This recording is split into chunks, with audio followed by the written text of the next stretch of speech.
شد که توی این جمع یه شخص دیگه ای جز سروش تک بیفته؟ خود سروش هم یه کوچولو شاید ناراحت باشه از این، یه کوچولو که نه خیلی ناراحته از این قضیه که از خزانه اومده، خیلی گوشه‌گیرتر شده. من حتی بارها ازش ولی دیشب میگفت الان خیلی وجدانم راحته.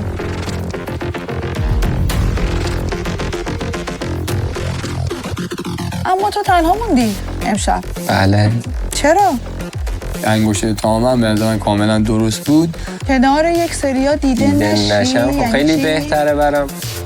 هر کسی دیگه جای منم باشه اون روی این میز به خودش میگیره. چرا من میخوام بدونم آخه؟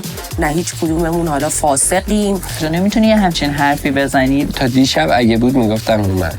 خب پس این چه ضروریه؟ صادق نیستین. جالب شد. با هم دیگه صادق باشین. من برای سروش یک سورپرایز دارم. یکی دارم. این میز شام واقعا هیچ وفا نکرده به ما. اولی که قطعا روزاست، دومی هم سحر. سروش بهتون یک تور تفریحی هدیه داد. تو همچنان عذاب وجدان داری. تو داشتی به خاطر عذاب وجدانت یه نفر دیگر رو حذف می‌کردی. همچین مسئله‌ای که من یه برادر دارم و محترم اومد حالت احساسی با بغض گفت. من تو این مدت نه تنها به تو رأی ندادم، تو این شرایط اومدم به تو هم کمک کردم که حذف نشی. تو این برنامه نمیتونی همه ی عزیزاتو نگه داری. باید داد بزنی تا بفهمم. الان داد زد فهمیدم. من فکر کنم کلی خوش می‌گذره. من فکر نمی‌کنم. خوش بگذرونی. من فکر می‌کنم که ماهایی که تو ویلایم تو تفریحیم. نه سحر خیلی خوشحال بود. مثلا سحر به تفکر من نزدیک‌تره. اون روزی که رفت تو خزانه واسه اون تصمیمی که گرفته بود قشنگ داغون بود سروش، معلوم بود. مگه ما الان مثلا دست جمعی کسی رأی دادیم موقع که تو یه منت می‌ذاری به ما رأی نمیدی. مرسی سروش جان. به نظر من تو سر تا پات باگه بابا. من بهت میگم 24 ساعت حرف نزن. نه نمیخوام بهش بگم، مثلا من دیگه با این آدم یه کلمه مراوده نخواهم داشت. من هنوز نمیتونم یه ذره تبسم رو بهش فکر بکنم. من میترسم، واقعا از بچه‌ها میترسم. نمیدونم بهش اعتماد بکنم نه یا بهش اعتماد نکنم. من که میگم نه، واسه همین الان فقط دارم براندازش میکنم. واقعا واسه اونا جبران میکنم. سورپرایز. الان اصل میاد میگه میخوام امشب تو شام بدیم، بعد شام درس شام آخر.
روزا اصل آفری که روی میزه باز کردن یا نکردنش کاملا به دلخواه خودته.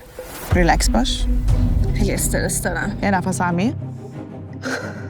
یکی دیگه. دستم میلرزه. آروم باش.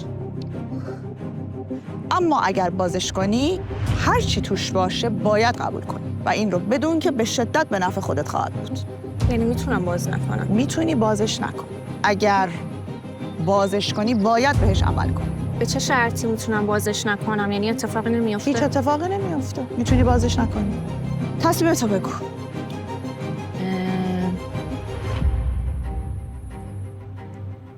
من اینجا اومدم که کلاً به آرزوام برسم. اما دوست ندارم به هر قیمتی باشه. اگر باز کنم به نفع خودمه. لوکاس بهم گفته که سربلندم کنم. این آفر رو به خودم بدم که بازش کنم. اما امیدوارم که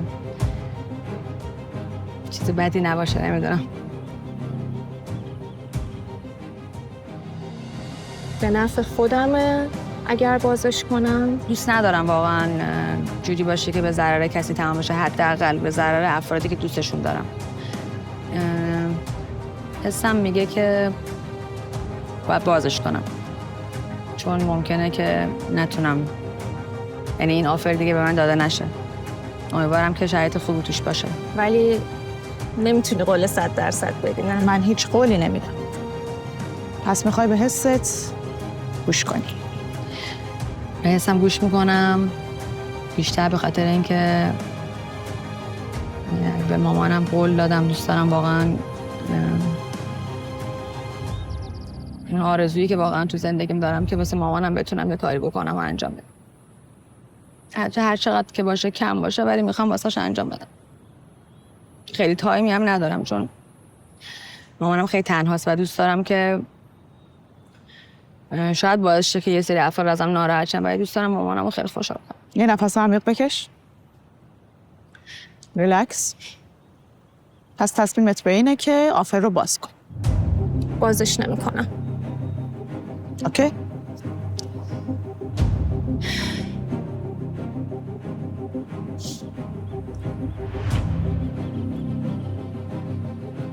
میتونم سوال کنم چرا؟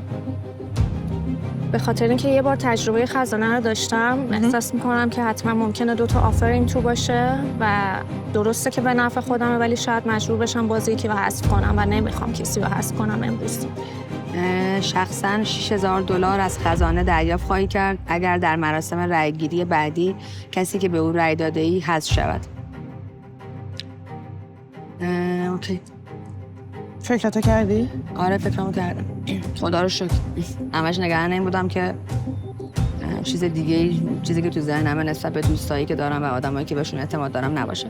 خب قطعاً که برنامه‌ای واسه رأی دادن داشتم. یعنی دیروز گفتم که من جلسه بعدی حتما رأی میدم و واقعا اصلا مبلغی اصلا به چشم نخورد. یعنی فقط الان نگران این بودم که توی این چیزی نوشته نشده باشه که در ازاش من باید مثلا یک فردی رو که دوستش دارم یا آدمی که واقعا مورد اعتماده و لایق این موندن تو این برنامه است رو حذف کنم. خدا رو شکر. ولی مبلغ خیلی خیالم راحت شد. مرسی. مبلغ خیلی برام مهم نیست. اوکی. حاضرم حتی این مبلغ کم بشه از جمع، اما آدمایی که لایقش هم بمونن و آماده هم واسه رأی گیری به نفر بعدی. ولی تو شرایطی که یعنی رأی حذف بیاره. نیارم که دیگه شانس خودشه دیگه. میبینمت. دوستتون دارم. ممنون. خیلی خوشحال شدم. حالم خوبه. امیدوارم بچه‌هایی هم که میبینن به انتخابم احترام گذاشته باشن و بهم حق بدن. قطعا من کار اشتباهی در حق اون کسایی که واقعا لایقشن نمی‌کنم. دوستتون دارم. ممنونم.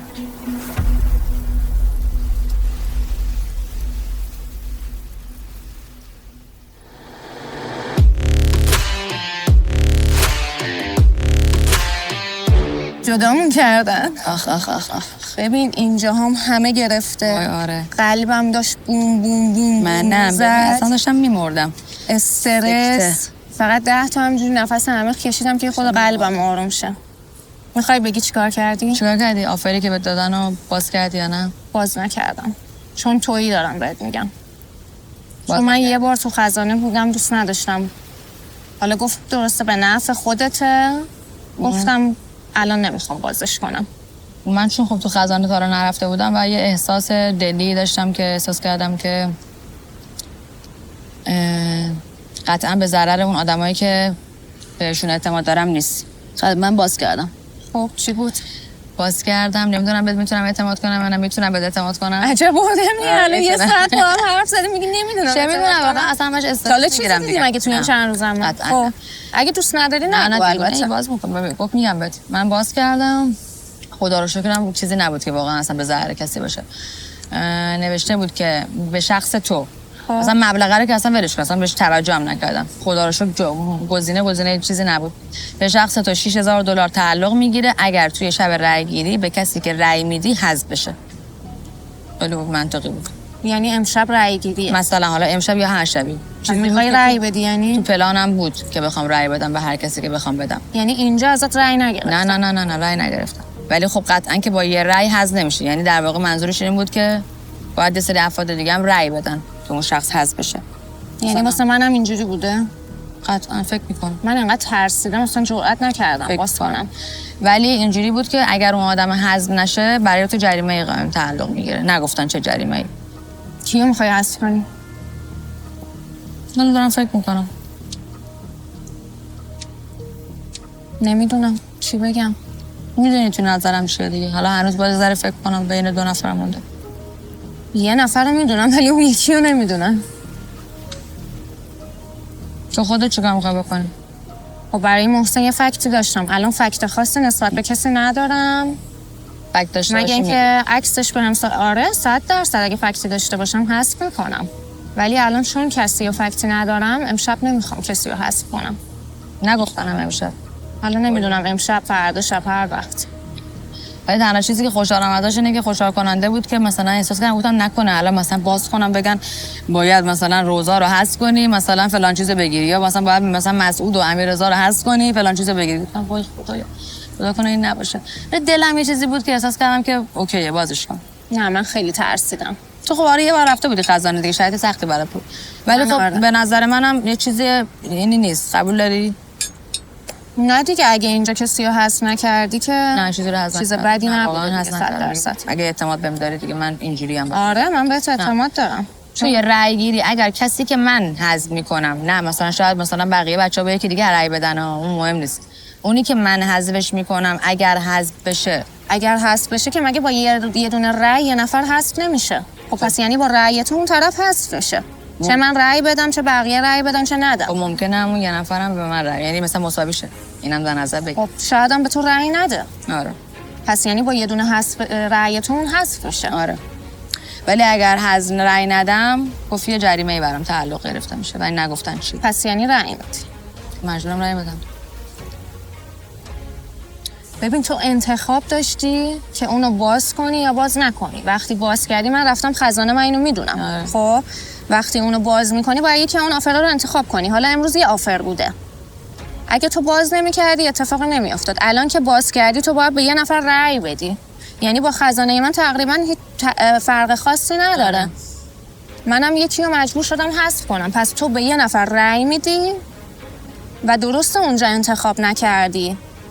ولی امشب رأی میدی و یکی رو حذف میکنی. با رأی یه نفر حذف میشه. یعنی دیگه نمیتونی رأی ندی. میتونی؟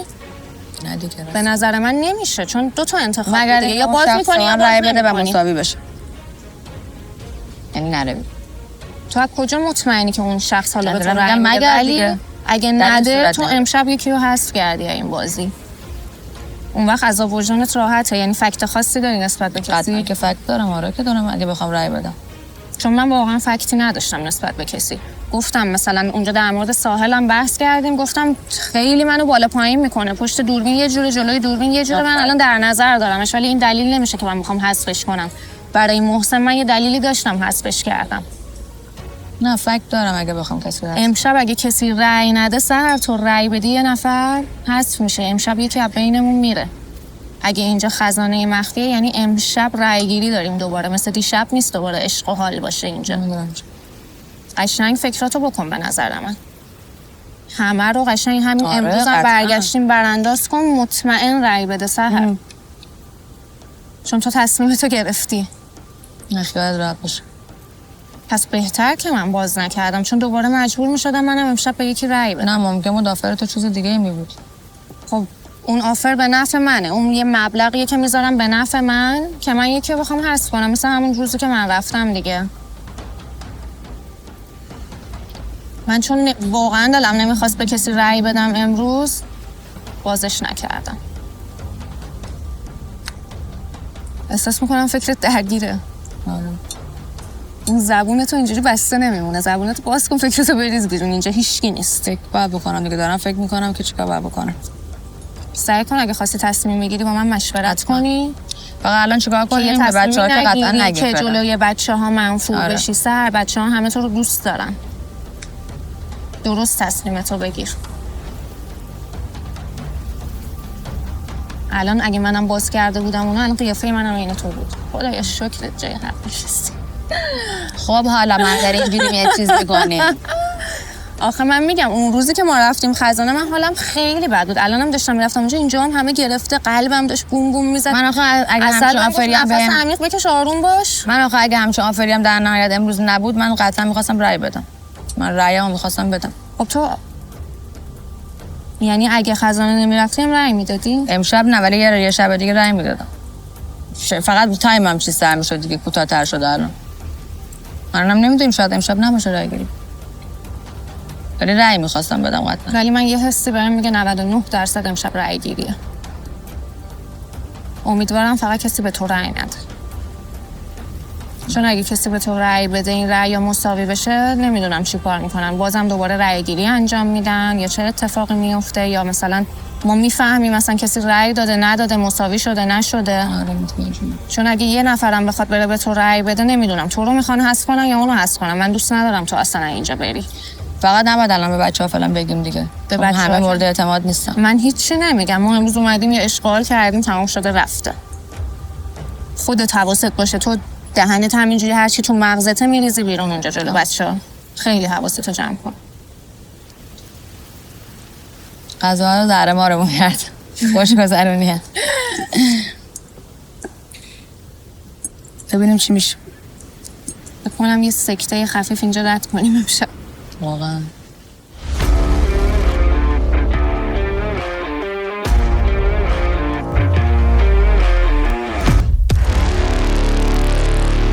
خوش گذشت واقعا. خیلی بهش نیاز داشتم. بیا یه دقیقه بریم اینجا صحبت کنیم بعد بریم داخل، اوکی؟ بریم. تا قبل اینکه بچه‌ها رو ببینیم. ببین اعصابتو خورد نکن. تو الان تو اون شرایطی قرار گرفتی که من پیروز تو اون شرایط بودم.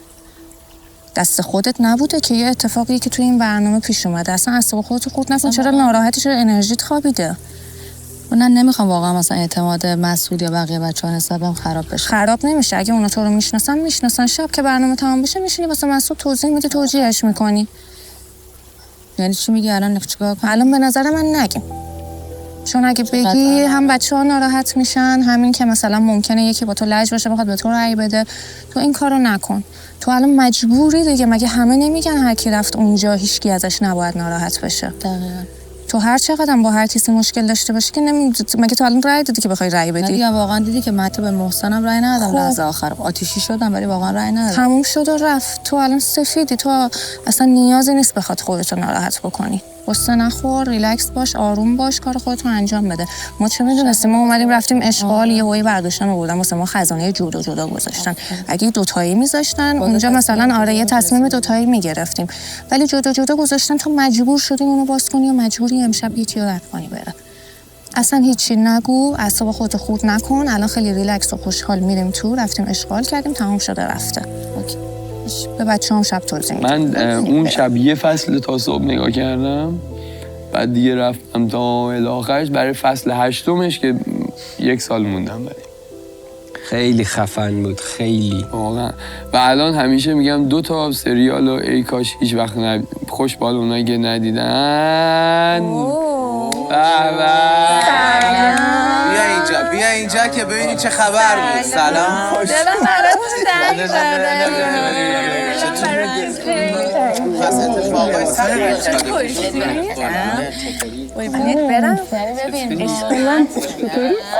کلا بچه‌ها الان خوشحال هستی؟ یعنی خودت نرفتی؟ ببین نه به تو خوش به شما خوش گذشته باشه. خدا کنه فقط من انتخاب کنم. یه دقیقه بریم لباس عوض کنیم بیا.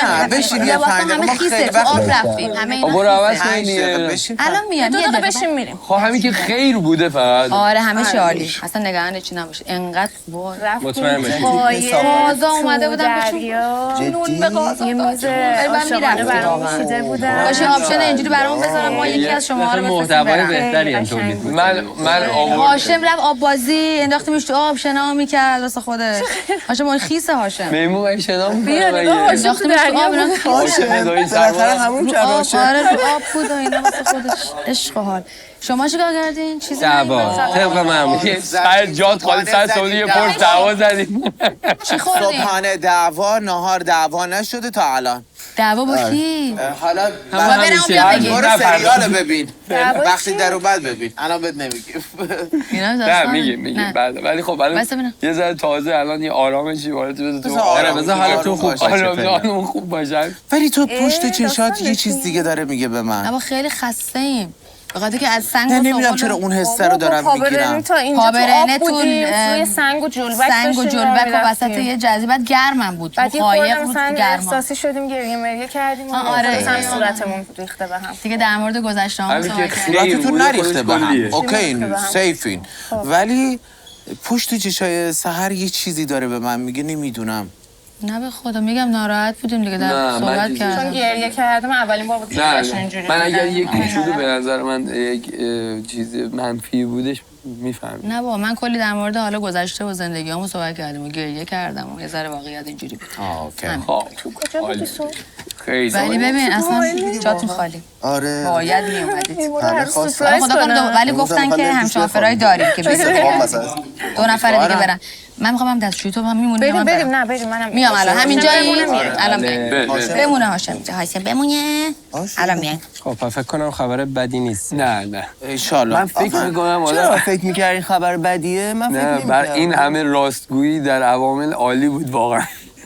2 روز گفتن شما آرامش دارید فکر کنم جدی عجیبه. واقعا امشب فکر کنم آرامش برقرار ان شاءالله. من میخورم. آره منم میخورم اگه تو بلند شد تو بشینم سر جا. نمیرم آب بیارم. دیگه الان موتور زیر پاته و خبر بعدی قراره. آخه چه خبر بعدی میخوام؟ بولش بده. عزیزم ما اینجا اومدیم که با سورپرایز ها که و فقط چالش ها متاسف روبرو بشیم. یعنی روبرو بشیم میاد بالا خودش پای اینجا بمون. قرار اومدیم اینجا که با چالش ها روبرو بشیم و قطعا یک حالا خواستم یک سروش میگفتش که همه چی یک نواخت نمایی به نظر اصلا هیچی یک نواخت نیست. چطور فکر می‌کنی یک نواخته؟ من فکر می‌کنم اصلا هیچ یک نواختی وجود نخواهد داشت و یه چیزی تازه الان اینجا ویلا و شخصیت‌ها شکل گرفتن اینا ما رو شناختن. گوش کن ما به این مسئله نگاه به این فکر نکردیم.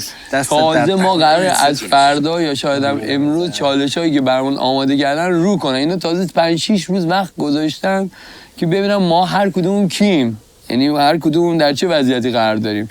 یه سروش هستش که مثلا زود عصبانی میشه یا دیر، یه مسعود هستش که زود عصبانی میشه یا دیر و شما همینجور.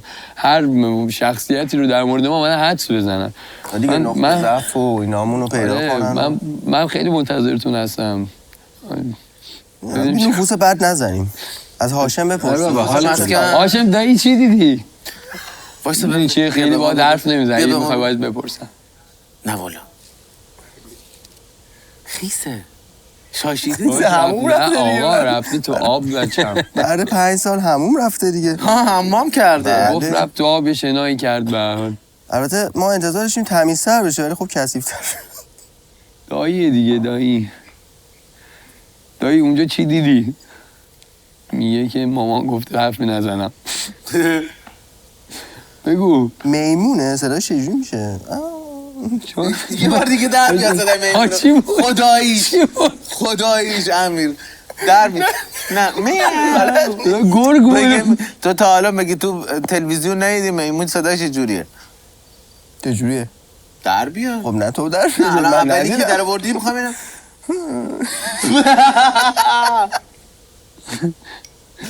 میمونه چیزه. ناله شطور هم نبود. پادشاه درست صحبت کنه. راست بچه پادشاه حواستون کینگ. سلام برگشتی؟ سلام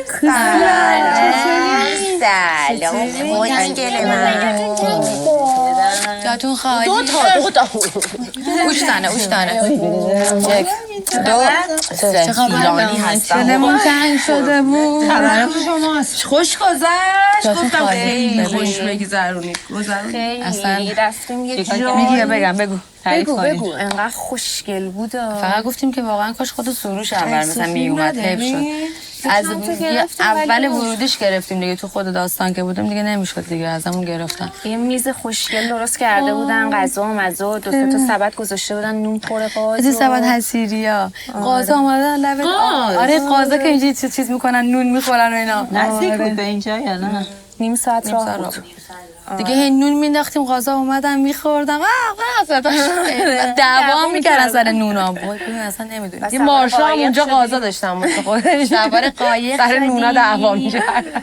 یه قایق باحال بود، سوار قایق شدیم رفتیم تو آب دور زدیم. چه باحال.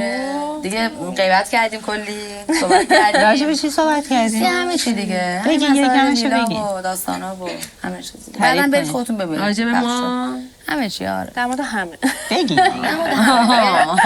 میدونید دیگه میپرسم باید بگید. نظر در مورد این کیه اون کیه این چیه. ساحل بودن راجب ساحل صحبت کردن دیگه. ساحل خوشحالا نقل مجلس بریز باج کنید تو حد صرف راجب ساحل دیگه. خلاصه این از نه یه خوردم در مورد زندگیامون گفتیم و اینجور چیزا. شما چیکار کردین؟ نقشه نکشیده بودم برای ما رو فرستادن. نه منم همش همین فکر رو می‌کردم. گفتم که یا از سمت شما نقشه داشتن یا از سمت ما، ولی هیچ کدوم نشد. یعنی هم دیگه از سمت ما نقشه داشتن دیگه، تو شرایط ما رو قرار دادن. آها یه دعوایی شد بعد می‌دیدی. دعوا ساحل باز گریه کرد. بگو ببینم. کردم. ما هم اون بر گریه نکردم. امروز وحشی بودم. وحشی اومده. آره عصبی شد. با کی؟ عصبی شد با سرور. آره می‌خواستم حدس بزنید دیگه گفت. آخه معلومه. الناز کیه؟ یه لحظه من فکر کردم که نکنه من دارم اسمش رو اشتباه میگم.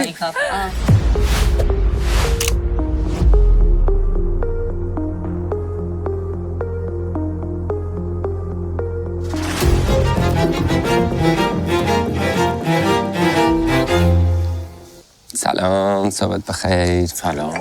چطوری گانکا؟ صبح بخیر. خوبی؟ خوب خوابیدی؟ آره خوب بود. تو چجوری خوابیدی؟ اوکی بودم چی؟ سلام. سلام، صبح بخیر. خوبین؟ قربونت. ما که مریض شدی؟ چنان؟ گرفت از من دیگه. چه خبره؟ سلامتی. سلامتی. خبر همه چی خوب؟ همه چی خوب. از آرامش قبل طوفان لذت می‌بری. آره واقعا آرامش قبل طوفانه. امروز ابری هم هست، هم آسمون گریه میکنه اما نه ایشالله که میگذره. میگم آسمون گریه میکنه اما سحر اینجام. چرا تنها نشستی؟ بیا. نه هممون نباید گریه کنیم. آره دیگه. یه نفر باید گریه کنه ها. خب یه نفر بره بقیه هم گریه میکنن. آره درسته. چه همه گریه میکنیم. نه امیدوارم که این اتفاق نیفته. ایشالله. ببین چه آشی برامون پختن. دقیقا. روزا و سحر دیروز رفتن. آره اصلا فرصت نشد صحبت بکنیم راجبش، ببینیم که چی کار کردن، چی گذروندن. تو چی فکر میکنی؟ والا من از اونجایی که تازه بیدار شدم اصلا نمیتونم فکر کنم ولی احساس نمیکنم اتفاق خاصی افتاده باشه. فکر میکنم رفتن خوش گذروندن و برگشتن، همین. اتفاق خاصی نیفتاد. لباست باحاله. تو چی فکر؟ من فکر میکنم اینجا پشت هر اتفاق خوبی اتفاق بده. خودت چی فکر میکنی راجبش؟ مثل شما فکر میکنم. یه خوشیه که بعدش یه دقیقا اتفاقی میفته 100%. چرا ناراحتی تو؟ بابا چه میدونم اصلا خورده. سر همون قضیه که آره. حالا من خزانه است دیگه، هممون میریم دیگه. قرار شد هر کی رفت خزانه، کسی بدل نگیره دیگه. مجبور به نظرم رسید دیروز گفتم نگیم هم به بچه‌ها. آره من میگم به مسعود، به کسایی که مورد اعتمادمونه هم واقعا ازمون انتظار دارم بگیم. یعنی حالا اصلا کاری که من کردم مثلا تو هم شاید تو نمیخوای بگیم تو نگی، من مثلا بگم نه بگیم. من گفتم اگه اوکی چیز کنیم بریم به سروش. اونم سروش هم چون سروش ما رو فرستاده و قطعا مورد اعتمادش بودیم که ما رو فرستاده یک جایی بیرون از ویلا. به نظر من مسعود منطقی تره. چرا؟ چون ما هممون به عنوان لیدر میشناسیمش توی گروه. بعد سروش مثلا چون با ساحل مثلا مشکل دارن مقابل همه اوکی به اونم بگیم، ولی اول به نظر من با مسعود صحبت کن. آره دوتا اصلا صداش کنیم، دوتا باهاش صحبت کنیم. بگم آره بگو. به نظر من اول به مسعود بگیم ببینیم نظرمون. تو باز نمیخوام ببینیم به یه نفرم بگیم باز دوباره بالاخره اونم قطعا بعدا میگه خب چرا به من نگفتی، مثلا انتظار داره دیگه. میگه اگه من مورد اعتمادم ما گفتیم نگیم به خاطر اینکه مثلا تو رأی نگیری، ولی خب باز اگه به 2 نفرم به قول تو بگیم خیلی قشنگ‌تره. مثلا بچه‌ها بعدا ناراحت نمیشن بگن اینا سیاست دارن یا فلان یا هر چی. آخه دیروزم واقعیت اینه که من دیروزم گفتم دیروز بهشون بگیم که دیگه دیروز حالا یه سری اتفاقا افتاد و اصلا دیگه با تو از دیروز میدونی چند بار ساحل به من بایش گفت سر اوکیه. قشنگ چشات خب دیگه تابلوه. نمیتونم بعد چیکار اون وقت کنم؟ من رفتم خزانه عوضی و برمیگردیم به من میگه اشکال نداره اوکی میبینی چقدر سخته. آره ولی آخه تو میگم هم چه آخه بلد می‌دونستی؟ نیستم دیگه واقعا چیکار کنم. تا من اصلا اومدیم همه اومد میگه تو چشات یه حالیه. تو عمل خود بلد انجام نیستم شده دیگه قرار نمیتونم. گرفتی تقصیر تو نیست. بعد آخه یه هندونه در بسته بود واقعا که باز کن دیگه اصلا آپشنی واقعا دیگه نداشتم هیچ جوره. راجع سحر یه چیز تو مخمه ولی حالا یه مورد هم نیست ولی حالا یکیشو بگم. چیز احساس میکنم که یکم نمیدونم میگم پرروه. خب دیروز مثلا من داشتم قدم میزدم و اینا. خب بعد مثلا من واسه خودم هشم کراکسم آوردم. بعد اصلا از روز اولی که ما اومدیم اگه یادتون باشه من سر چمدونا با بچه پشت صحنه دعوام شد. گفتم من حساسم رو وسیله ها. یعنی من دقیقاً اینو گفتم چون من آدمی هستم که حساسم و اینا دوست ندارم مثلا وسیله‌ام خراب شه جا بمونه گم بشه اونا اذیت میشم. باز با اون وجود من فکرم گفتم چون من یه بار مثلا باز کردم خزانه رو باز نمیکنم مثلا هر چیز خوبی هم واسه خودم باشه دیگه نمیخوام. ولی تو اگه باز نمیکردی امروز باید باز میکردی واسه یکی دیگه فردا باید باز میکردی واسه یکی دیگه. اصلا از وجدان نداشته باشه عشق من. اعصابتو خورد نکن. ایشالله که اصلا یکی دیگه به یکی دیگه رأی بده رأی مساوی شه اصلا چیزی واسه تو. چون میدونی خزانه‌ای که ما رفتیم 2 تا رأی بود. خزانه‌ای که تو رفتی ما خزانه مخفی بودیم دیگه جدا جدا ما رو بردن خزانه‌ای که تو رفتی یه دونه رأیه. اگه مثلا کسی بشه که مثلا یه رأی دیگه به یکی دیگه بده این مساوی بشه تو اصلا از وجدان نباید بگیری. ممکنه نره. ولی اینم بهت بگم که آپشنش هم این بود که اگر اون کسی که تو بهش رأی میدی نره به ضرر تو تمام خواهد شد و نمیدونیم این ضرر چیه. اینم گفت به ضرر یا اینکه مثلا کلا اون آپشنه برداشته نه میشه. گفت به ضرر تو. نه آپشنی چی هستم مثلا من گور بابای آپشنه مثلا کاری با آپشنه نداشتم. و وقتی یعنی بازشم کردم آپشنه برام مهم نبود. تو نبود. باید مثلا چند نفرم اوکی کنی که به اون رأی بدن. ممکنه حرفشون تقریبا این بود. من که کاری نه من چه کار دارم. من که همچین کاری از وجدان میمیری از دیروز. نه من که همچین کاری نمیکنم ولی این که مثلا اون اتفاق هم نیفته ممکنه اتفاقای دیگه بیفته. حالا دیگه مهم نیست دیگه هر اتفاقی افتاد دیگه.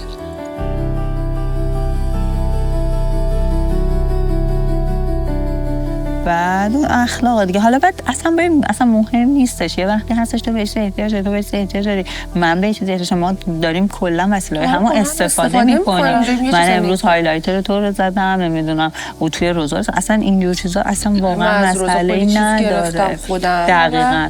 ولی این که مثلا من میام مثلا خواهش میکنم که مثلا چیزا ببین کن آدمو تو رود هرواسی میذاره میدونی مثلا که خودم بدم یه چیزی رو مثلا من دیروز خب اصلا تو مخم نبوده ولی به خاطر یه چیزای دیگه ای دارم میگمش. به خاطر اینکه یه سری رفتارای پشت سری احساس میکنم سحر نسبت به من داره. حالا نمیدونم شما احساس به شما گفته یا نگفته.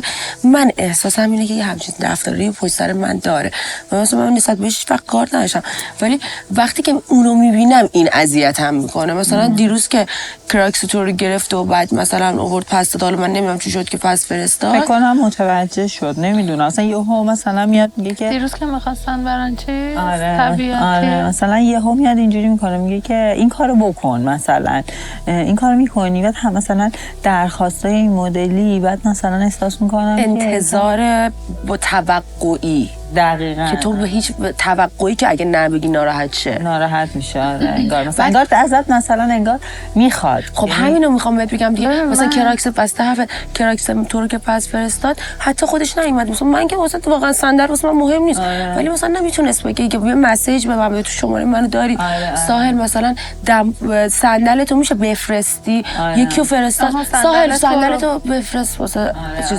خب میدونی بعد آخرش هم هنوز به من پس ندادا. یعنی من افتاده بود کف اتاق اینجوری من صبح برداشتمش.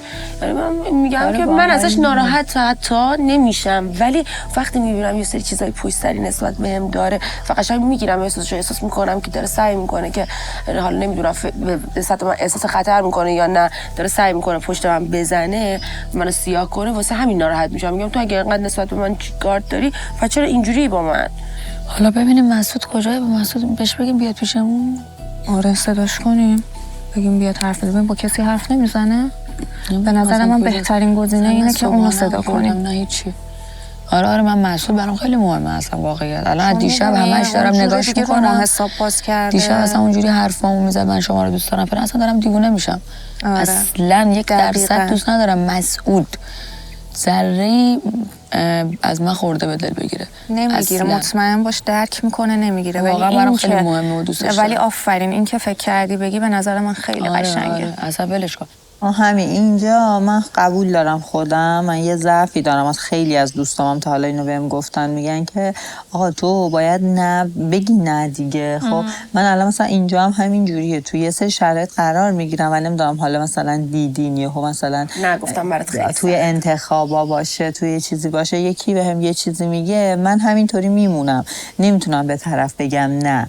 چون مثلا احساس میکنم که حالا مثلا شاید طرف حالا نمیدونم اصلا ضعف منه. دقیقاً تو رو درواسی میمونم، بعدم خودم ناراحت میشم که چرا این کار کرد. بعد دقیقاً هم حرفتو قبولم. ببین مثلا یه وقتی هستش داریم میایم رو صحنه پاشنه کفشتو میشکنه، خب و تو کفش دیگه ای نداری، مطمئن باش ما هممون آدمایی هستیم که سری خودمون میایم داوطلبانه هر کفشامون رو میدیم به تو. این همه دخترا همینیم، خب میدیم به تو که آقا تو بدون کفش نمون. ولی یه وقتی هستش که تو از من انگار مثلا انگار کفشتو بده من وظیفته.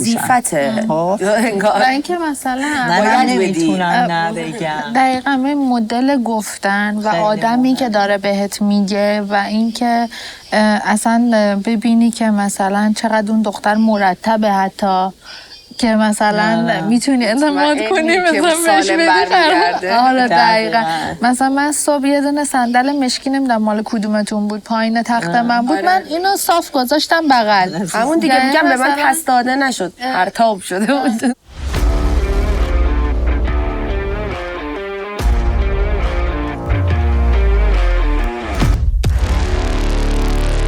میدونی پس فردا مثلا ما با بچه‌ها توی اتاقیم دیگه، تبسم و الناز و ساحل، میدونی پس فردا مثلا ما چون شب با هم صحبت میکنیم یه موقع اونا هم در مورد ما فکر میکنن که شاید مثلا ما خورده شیشه داریم، چرا نگفتیم، سیاست داریم فلان، نمیدونن که این خزانه مخفی بوده و ما نمیتونستیم مثلا گفتم مخفیه دیگه، چون اگه مخفی نبود که از ویلا بیرون اون نمیبردن. آره چون اگه اینجا بودیم بالاخره میومدیم میگفتیم رفتیم اون تو اون آفر به ما دادن، ما رو بردن به اسم اشغالمون کردیم آخر سر یهو عسل سبز شد. و بعدش هم که اومدیم قرار شد مثلا کسی ندونه مثلا اونجا عسل بوده دیگه. غیر از اینه وقتی ندونه ما نمیتونستیم این حرفو بزنیم. عسل با شما بوده، من اصلا واقعا داشتم کلافه میشدم چی بگم. وای منم اصلا الناز پرسید، من بعد داشتیم مجبور بودیم دروغ بگیم. آره انقدر دوستش دارم و وقتی که پرسید اصلا مکس کردم. دیدی سری آدم جواب میده یه چیزی رو میدونه، مکس کردم گفتم ما هم فکر کردیم اومدن مثلا اینجا پیش شما. ولی من احساس می‌کنم مشکوک شده بود الناس، فهمیدم. یعنی توی شرایطی قرار گرفتیم که ریز باید دروغ بگیم، چی کار باید بکنیم؟ خدای منو حذف کن من برم سر خونه زندگیم، من نمیخوام دوستام ناراحت شن. ببینیم مسعود کجای، مسعود صدا کنه. برو صداش کن بیاد. بچه‌ها سلام. مسعود میدونین کجاست؟ مسعودو نه من ندیدم. تو میدونی؟ ببین فکر کنم اون ور باید باشه. از هاشم بپرس. هاشم خواب بوده، خودم هم خواب بودم. تو؟ صبحانه هم نخوردم من. برو یه چی درست بخور. میای کارت داریم؟ میای با روزا میخوایم باید صحبت کنیم؟ آره. چه خبر؟ احمد چرا صبحونه نیومدی؟ پیدا میکنیم. دربار بدون صدر اعظم پیدا میشه. وزیر قسمت‌های مختلف پیدا میشه. حالا وزیر جوانو نداشته باشیم مهم نیست، صدر اعظم خیلی مهم‌تره. من هم صدر اعظمم. چرا جوونا داغون میمونن؟ سلام. سلام. چی جریانتون چیه؟ یه حواست نبود. یه اتفاقایی داره میفته؟ احتمالاً. آخه مسعود رد شد اصلا یادش رفت سلام کنه. پس از من یه چیز مهمی میخوام به هم دیگه بگم. ترسناک دیدم. ببین همجوری بگیم بهت در مورد دیروز یه ذره چیزه، چون واقعا از دیروزم من از وجدان دارم که نگفتیم به تو، ولی شرایطش نبود که نگیم. این بده. یعنی که الان ناگاهیم همجوری نگاه میکنیم فقط بده. خیلی بده. من میخوای یه پیشنهاد اولش بگم. من که ندید بهت گفتم، من بهتون هر تصمیمی که گرفتید اصلا احترام میذارم، میخواد نگید به من. ما اصلا دوتایی صحبت نکردیم با هم، دقت کردی؟ آره. از روز اول من با تو صحبت نکردم، با مسعود دوتایی صحبت نکردم، با سحر دیگه، با کی؟ با هومرم دوتایی صحبت نکردم. دوست دارم که مثلا تک به تک بشینم با همه. آره حتما. بیشتر آشناشیم، ببینیم چه خبره. قشنگ از اول همه رو برای مسعود تعریف کن. ببین دیروز که ما رو بردن تور و گردش و فلان و این داستانا، همه چی هم اوکی بود و همه اون چیزایی که براتون تعریف کردیم همه سر جاش. غذامون رو خوردیم، رفتیم صحبت کردیم تو قایق و قازا اومدن نون بهشون دادیم و کار همه هر چیزی که بود. بعد دیگه سر میز نهار بودیم، غذامون رو خوردیم، مستاشیم صحبتامون رو میکردیم که بیایم، اومدیم که دیگه مثلا دیگه خداحافظی کنیم بلند شیم. یهو دیدیم عسل اومد سر میز لب دریا اومد و گفتیم یا خدا. اومد گفتش که اینجا یه خزانه مخفیه، به همین دلیل است یه خزانه مخفیه، به همین دلیل از ویلا ما رو بردن بیرون که اسمش خزانه مخفیه. حالا خزانه‌ای که تو خون ویلا بود همه میدونستیم یکی داره میره خزانه من خزانه مخفی بود. خزانه ما بودیم خب چیه داستان رو بلند شید بیای تو بگیم دیگه. ما رو بردن یه قسمت دیگه جدامون کردن، گفتن 2 تا خزانه شخصی. آره حالا میخوام بگم اول بلند کدوممون جدا رفتیم. بعد جدا ما رو بردن حالا یه فضای این شنینی که یه میزی گذاشته بودن، ولی بعد جدا میرفتیم و حتی نذاشتن با حرف بزنیم صحبت کنیم. جدا ما رو بردن، یک پوشه رو جلومون گذاشتن، هندونه دربسته. دیگه آپشنی نبود که اگه مثلا اینو بگیری اینو کارو میکنی، اگه اینو کم کنی اینو سیو میکنی.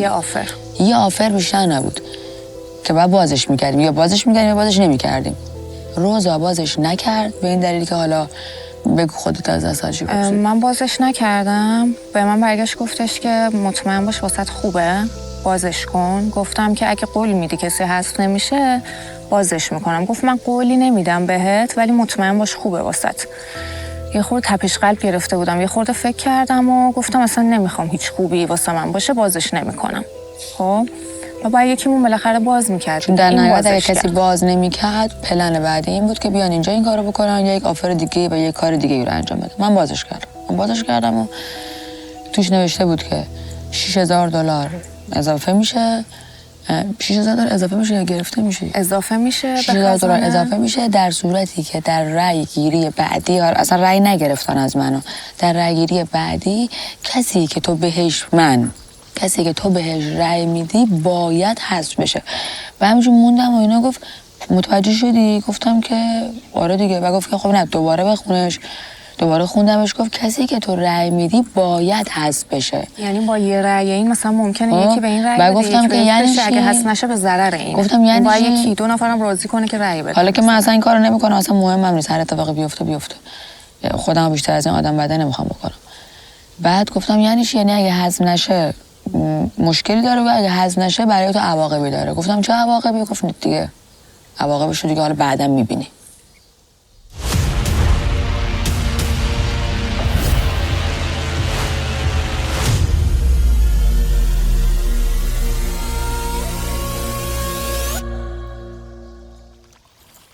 این چیزی بود که اتفاق افتاد. قبول نکردی؟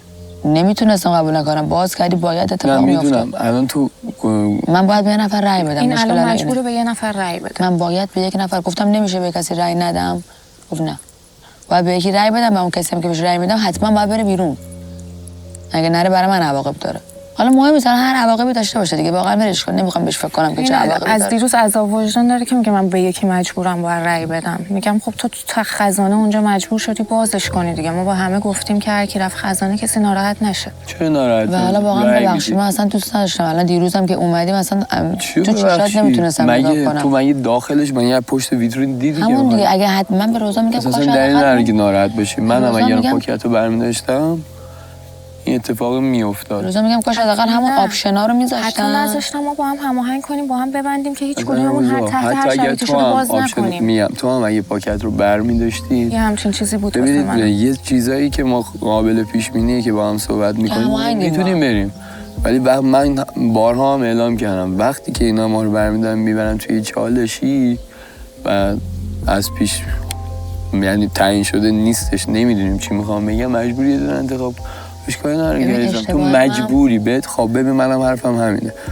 تو هر رأیی که بدی، هر کسی هم که رأی بدی، هیچ وقت فکر بکن اتفاق خاصی نمیفته برای شخصیت تو. چرا؟ به خاطر اینکه قرار ما این شد که ما هیچ وقت کنار اسب رأی ندیم مگر اینکه ما رو مجبور کنن.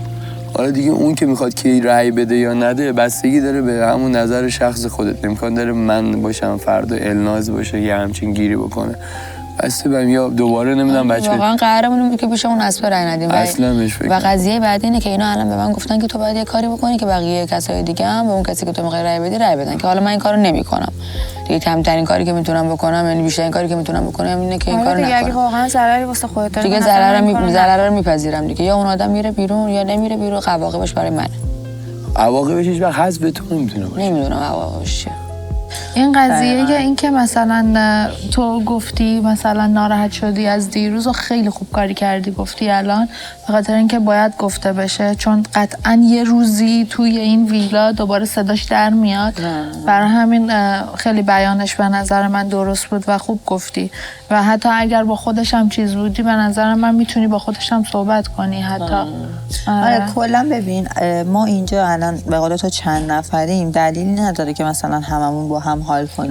من ممکنه با تو حال کنم، با من مثال میزنم، با سایر حال نکنم، مثلا تایپ شخصیتی من نباشه و مدل رفتار یه سری آدم حالا یه سری چیزا میبینم شاید از نظر من رفتار قشنگی نباشه و مورد تایید من نباشه. خب ولی خب من اینجا ما مجبوریم که با هم زندگی بکنیم. من نمیتونم به اون آدم، حالا من منظورم همون آدمی که دارم میگم نیست، به طور کلی دارم سوال میکنم. ما نمیتونیم بیایم بگیم که تو چرا اینجوری رفتار کردی، تو چرا این کارو کردی. خب دیگه بالاخره رفتار شخصیت اونجوری بزرگ شده. خب ولی مثلا من به شخصه سری چیزا رو واقعا نمیپسندم. حالا نه فقط توی یه آدم، توی یه سری آدما یه سری کارا رو میبینم که واقعا مورد تاییدم نیست و احساس میکنم که رفتار قشنگی نیست، شاید رفتار چیپی، نمیدونم اینجوری فکر میکنم. ولی من الان نیازم که فکر کنم و فکر کنم نمیدونم الان کاری نمیخواد بکنی چه برای چه فکر چی بکنی؟ خب نه من به عنوان اینکه حالا اومدی بهم گفتی بخوام به خودم باشم ببینم شاید مثلا یه راهی باشه. ببین دقیقاً مبارزه است، ما اینا داریم با قانون ها اینا مبارزه میکنیم. باید ببینیم که اون مبارزه‌ای که می‌خوایم انجام بدیم چه کاری انجام بدیم که کمترین خطا توش باشه. آره.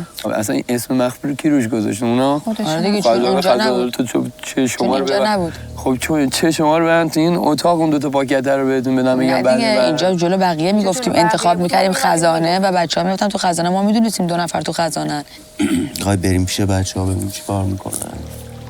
بریم کدوم ور؟ این ور صدا زیاد میاد، دوستم ببینم چه خبر. خب برو اون ور، منم بریم قهوه برای خودم درست کنم. به نظر من که اصلا بهش فکرم نکن، هر جوری که باز خودت سلام میدونی این انجام بده. اگه واقعا تا روز رایگیری، حالا رایگیری همیز کی باشه، شاید 4 روز دیگه باشه، شاید امشب باشه، اون روزه اصلا از من از این چیزی نپرسیدم. قطعا به توی تایم خواهند داد که من بتونم یک آدمی رو انتخاب کنم یه کاری بکنی. ولی ما یه در نیازه کم فکر کنم. نمیخوام الان بدی چی بگم، مثلا فقط اینو میخوام بگم که فقط ببین به نظرت بگیم به بچه‌ها نگیم به بچه‌ها، ما دوست داشتیم به تو بگیم. الان داستان میشه بخوام بگیم، همون قضاوت اشتباه نشه نسبت. من همین الان دیروز هیچ کاری نکردم، همه هی دارن گیرن رو من که تو چرا عوض شدی. آزادی. آره بخوام بگم که دیگه بدتر الان همه گارد میگیرن رو من و اصلا ممکنه به ضررم تمام بشه و اون آدما به من رأی بدن. حداقل مثلا من همون آپشن خودمو برم جلو، اگر کاری میخوام بکنم عواقبش هم واسه خودم باشه. ببین این هم یک بازم همونه. شما میتونی مثلا خزانه رو چون مربوط به توه میدونی نگی، دوست داشته باشی میتونی نگی. ولی تو بودی که برای مهم تو. ولی مهم اینه که اگه کسی که نمیدونه شما مثلا رفتی خزانه این یک بس صحبتش نشه. منم همینو میگم. بس خب که شما حداقل این که من مثلا بحث سروشو با محسن که اومده بودن اینجا اومدن در مورد خزانه یه چیز دیگه گفتن. من حتی گفتم آقا کاش تو اصلا حرف نمیزدی. اگه حرف نمیزدی یه نفر رأی میشد ما خودمون میدونستیم. بس ما همینه دیگه، مال ما اصلا کسی نمیدونه. حالا آره چون اگر بچه‌ها حرف نمیزدن از اینکه ما زنمون روی همه بود، از این دوتا شما باید میگفتین این قسمت.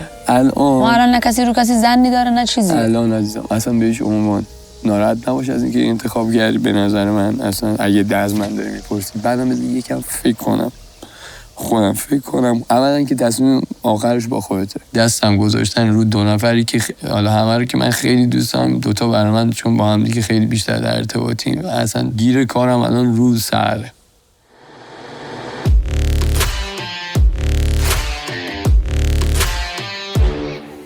سلام. چه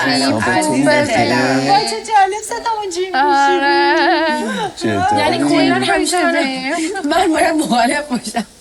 ولی میخوام اینو بدونی که همون چیزی که گفتم تا آخرش سعی بکن چیزی به حذف هیچکی نشه. حرفی که با هم زدیم. حتما منم همینو بهش میگم. میگم تو آپشن دیگه بذارید هر کاری میخوام بکنم. اگر بازی دیگه بعد راه انداختن اون موقع میتونیم بشینیم همه با هم دیگه دوانی کنیم. چون الان میخوای بریم توی جمع چی بگی؟ الان اینو میخوام الان بری الان بگی که بچه‌ها به من گفتم یه نفر حذف میکنم، خب همه نگاه میکنن دیگه. خب من به سر مثلا چه بعدی کم تو میخوام من حذف کنم. بعد اونجوری نیستش که ازت میخوان که چند نفر با هم بریم یه نفر حذف بکنیم. یعنی دچار چالش بشی. نه اصلا من الان دومو که ولش کن اصلا. من الان فقط نگم عواقب دومشم. نه عواقب دومش چیزی نیست. تا قطعا مهم نیست. اونی که اصلا ولش کن که چند نفر اصلا همچین کاری نمی‌کنم که بخوام بقیه‌ام راضی کنم به رأی خودم. حالا تصمیم میگیرم ببینم رو رفتار آدم و فکتی که دارم یکی مجبورم بدم بیرون دیگه. از اون جایی که من میدونم این بچه چقدر با محبت و با مرامه،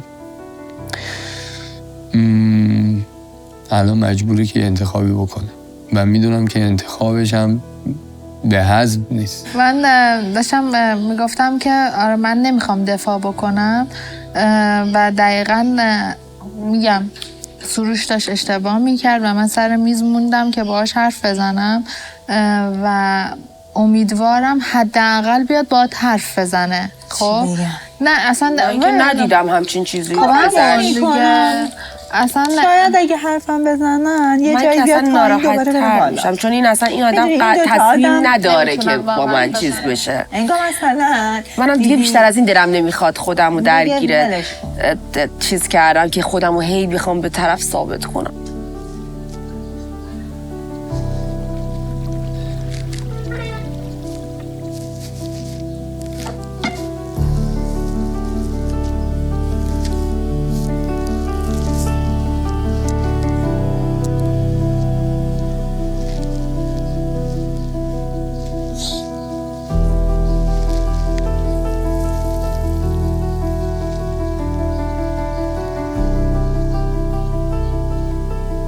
اشتباهمون هم همینه آقا. زمانی که مایک روشنه نباید صحبت نکنیم. وقتی برنامه‌هامون رو میشینیم میگیم که آقا این کارو بکنیم، این کار، اینا دست ما رو میخونن، پلن بعدی ما رو میخونن، دیگه اون آپشن رو جلوی ما نمیذارن. میگن خب یه آپشن دیگه که رای برای تیم و تیم کشیشون نباشه و من و روزا رو جدا کردن.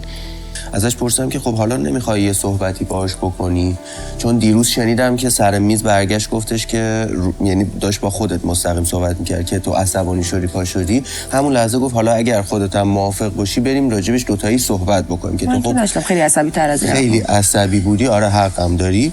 دوباره من امروز صبح هم ازش پرسیدم گفتم میخوای باهاش صحبت بکنی؟ گفت آره من اوکی ام، ولی خب انگار مثلا خودش ساحل یعنی اوکی نیستش که الان بخواد. میدونیم به قول چیز این صحبت کردنه، چون میدونم این شخصیت قرار نیستش که با صحبت کردن چیزی توش حل بشه. شاید واقعا فایده نداره دیگه بینشون. این مسئله تمام و کمال ندیدم، اختیارش دست توه. هر تصمیمی که خودت فکر میکنی درسته همونو براش بگیر. من الان ولی فقط میخوام یه ذره فکر کنم چی بکنم. آخه ما هیچ موضوعی هست. واقعا این مسئله اصلا دیگه نباید نه خودت تابلو هم کن جلو بچه‌ها، نه اصلا به عوامل و اینا هم چی بهشون نگو به نظرم. نه که چرا این کارو کردین و چی کار کنیم و فلان اینا، چون دوباره دست بعد پلن بعدی رو میخونن. واقعا به این نتیجه رسیدم که اگه واقعا کسی باهات بیا پیش تو. آره حتما.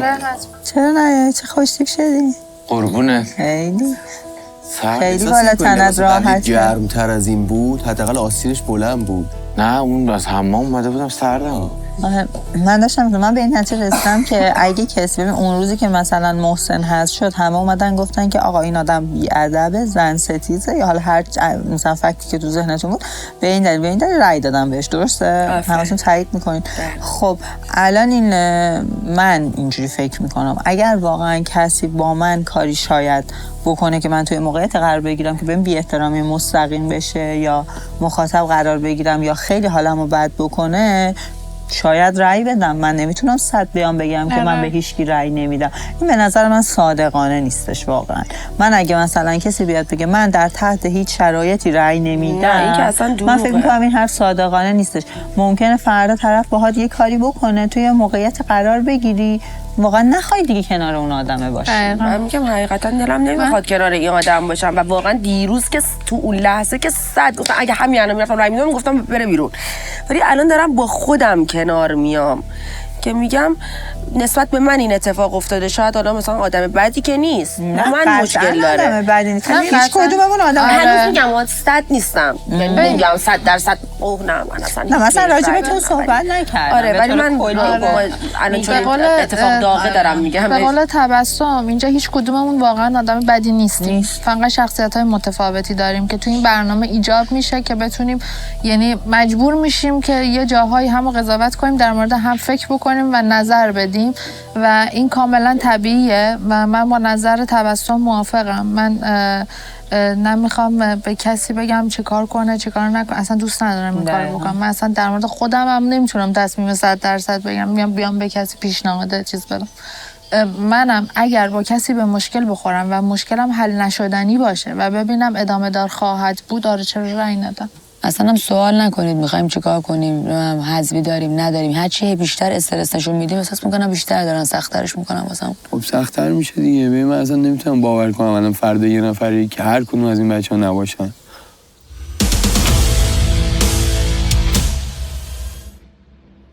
حالا سخت‌ترش اینه که تازه ماهایی که با هم مثلا چیز داریم هرچی بیشتر میمونیم و ماها میمونیم برای ما سخت‌ترش میکنن. برای ما دیگه مثلا سری بعدی ممکنه اینو من حالا همش می‌خواست اینو باز کنم، گفتم یا خدا مثلا اسم نیاره بگه مثلا اینو برداری، میدونی چی میگم مثلا فلانی باید بره، مثلا بگه مسعود باید بره، روزا باید بره، من اصلا دیگه چه غلطی بکنم. من خدا رو شکر که به دست خودم حداقل گذاشت. من با همچین گزینه جلوم بزنم قطعا روبروشو قطعا ندید انتخاب میکنم. مثلا یعنی هر چی که هستش رو شما بدید من ببرم. خداحافظ. من خدا رو شکر میدونم از که بدید من ببندم برم، شما خدا رو شکر نمیتونی بیاری. خدا رو شکر این بود که اسم نیاوردم و نگفتنم الان باید انتخاب کنیم، بهم تایم دادن که من حداقل وقت داشته باشم یه کسی رو براش فکتی بیارم، دلیلی بیارم، حداقل بهش رأی بدم. چه شرایطی ایجاد بشه شما رأی میدی مثلا؟ باید بریم جلوتر ببینم مثلا رفتار بقیه با هم چطوریه. اون ببین مثلا الان اگه بخوام در مورد اتفاقات اخیر صحبت کنم، مثلا سروش گفتش دیروز به من در من سر میز گفتش که در صورتی که من اولین کسی بودم که بهش خیلی نزدیک شدم از جایی که نشستیم و اومدیم و صحبت کردیم و خودمو بهش نشون دادم، خودم همینی که هستم. پشت سر حرفت میخوام یه چیزی بگم. تموم که شد یعنی بعدش من یه چیزی دارم. بزنیم پشت سر پشت دستی بزنم شاید میزن تو صورتت. بعد من بگم من میرم به خاطر تو بگی کی بود از بچه‌ها میگفت این تازه 10-15% از داستانه، هنوز چیزی ندید. من یعنی دارکتر نشده. من تا امروز 6 روز شد دیگه، 6مین روزه دیگه آمادم که هر لحظه اگر مسیرم به خزانه خورد همون گزینه روبروی هر چی که حذف هر کی رو بزنم. یعنی اصلا به قول روزا میگه خوبه که اصلا اتفاقا همین خزانه من همین دیروز بود، چون اگه بیشتر دورتر بشه خزانه من سخت‌تر خواهد بود. خدا رو شکر که من شما دیگه همین خزانه رو انتخاب کنم. بعید میدونم همه باید یه بار خزانه برن. الان تو موندی، هومن مونده، تبسم مونده، من بدبخت 2 بار پشت هم داشتم میمو. ببین یه جوری قلبم میزد شده بدی لطفی بشه واقعا. بعد اصلا قلبم یه جوری داشت میزد اونجا، اصلا داشت من آروم میکرد نفس بکش آروم. گفتم من اصلا نه خوبی میخوام نه هیچی نمیخوام، من نمیخوام اینو باز کنم. گفتم آره من نمیخوام باز کنم. الان یه چیز نباش دیگه، از سر تو دیگه گذشته نیست. آره من دیگه خیلی تو خودت نباش. آره اوکی. خیلی عادی باش. تا بزنین چی پیش میره اینا اصلا برنامه حذفیشون که فکر نمی‌کنم امشب حذفی خدا داشته کنه نباشه واقعا امشب.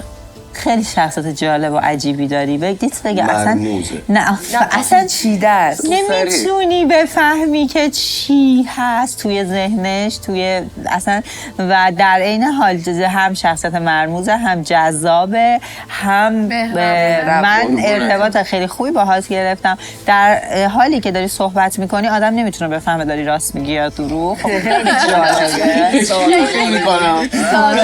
صادقانه دیگه مثلا همینطوری مثلا دیدی ازت میپرسم مثلا یهو جدی معامله مثلا یه نفر میگه بعد من ازت میپرسم که هما الان شوخی کرده یا جدی واقعا بهش اینو گفتی. دقیقاً. حالا مثلا ما صحبت احساسی هم با هومن زیاد داشتیم مثلا خیلی صحبت احساسی کردیم من باهاش یه حالتی دارم احساس میکنم که از این آدمایی که خیلی سختی زیاد کشیده انرژی و خیلی بهت میده بلد از زندگی لذت ببره میدونی دقیقاً یه همچین وایبی ازش میگیرم و احساس میکنم میگم با این حالی که همچنان برام مرموزه ولی احساس میکنم اون چیزایی که از زندگیش برام گفته تک تک همه مثلا واقعیت بوده و منم از وایب ته اطمینان و خیلی از من میگیرم واقعا. گفتم بعد یارو وایساده اینجا داره دوام کنه تو سرم تو نیاز نیست بزنی اینو خودشون دیگه کاری میکنن من دیروز همینو دارم میام به جایی که بزنید تو سرم دیگه تمرکزتون رو بزنید اینا گفتم اون چه خاکی تو سرمون برسه میدونستم اینا پلنی چیده که درش در اون پروسه یا یک نفر هست بشه یا یک نفر بهای سنگینی بپردازه یعنی یا منفور بشه یا نمیدونم یه کاری بکنه نمیدونم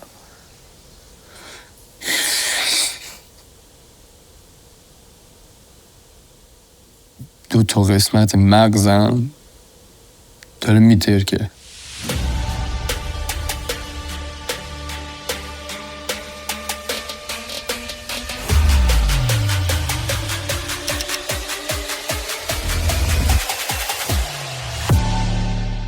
نه آخه گفتن نگید ما الان داریم یعنی یواشکی به تو میگیم نباید کسی بفهمه اونم من درخواست کردم شما حتی ببینید فکت بعدش چی باشه بین من و تو چیز مونده امکان نداره جلو بچه ها بگم من میگم اومدی من گفتی ممنونم هم فکر میکنم ولی به شما نمیگم بعدم فقط تنها چیزی که میتونم بهت بگم بهم فکر نکن در هر صورت ما هممون یه قسمتی از این بازی باید یه تصمیماتی رو بگیریم که خلاف میلمونه و یه قسمتی هم با خداحافظی بکنیم حالا چه 2 روز جلوتر 2 روز بعدش من که از دیروز اصلا دیگه خودم آماده کردم حالا داشتم در مورد فروش میگفتم اینکه دیروز این 2 تا کلمه رو گفت خب بعضی وقتا ما یه سری کلماتی به کار میبریم که به یکی بر میخوره بله من خودم هم همینطورم یه وقتا یه حرفایی میزنم به یک کسی که بهشون بر میخوره حالا در قالب شوخی یا اون جدیش فرق میکنه اون داشت جدی صحبت میکرد اون جدی بود اصلا شوخی نداشت نه کلا شوخی نمیکنه اینه که بهش گفتم که حالا یه لیوان آب دادن و فلان و اینا اینجوری نیست که فکر کنی تو باید بیای منو بشناسی من یه چیزی رو میدونم سناریوی اولی که بهت گفتن قابل اجرا نیست کدوم سناریو همون که مثلا گفتی با چند نفر این اتفاق بیفته نه چیز نکردن که باید چند نفر باشه بودن کسی که تو بهش رای میدی باید بره بیرون باید بره یعنی چی؟ منم اومدم اینجا خودمو به شما حالا این برنامه ترتیبش چجوری بوده این برنامه که تو شرکت کردیم داره یه سری کلیدا داده دستمون اینی که مثلا تو رازتو بگو بیشتر همدیگر رو بشناسین در مورد فلان بازی رو بکنین گروهی باشه همدیگر رو بیشتر چطوری میتونیم به همدیگه اعتماد کنیم چجوری همش توی این بازی داره اینطوری بهمون میگه که چجوری همدیگر رو بشناسیم خوش گذشتش کجایی تو نیستی؟ ممنون از هدیه که قشنگی که قشنگ نبود؟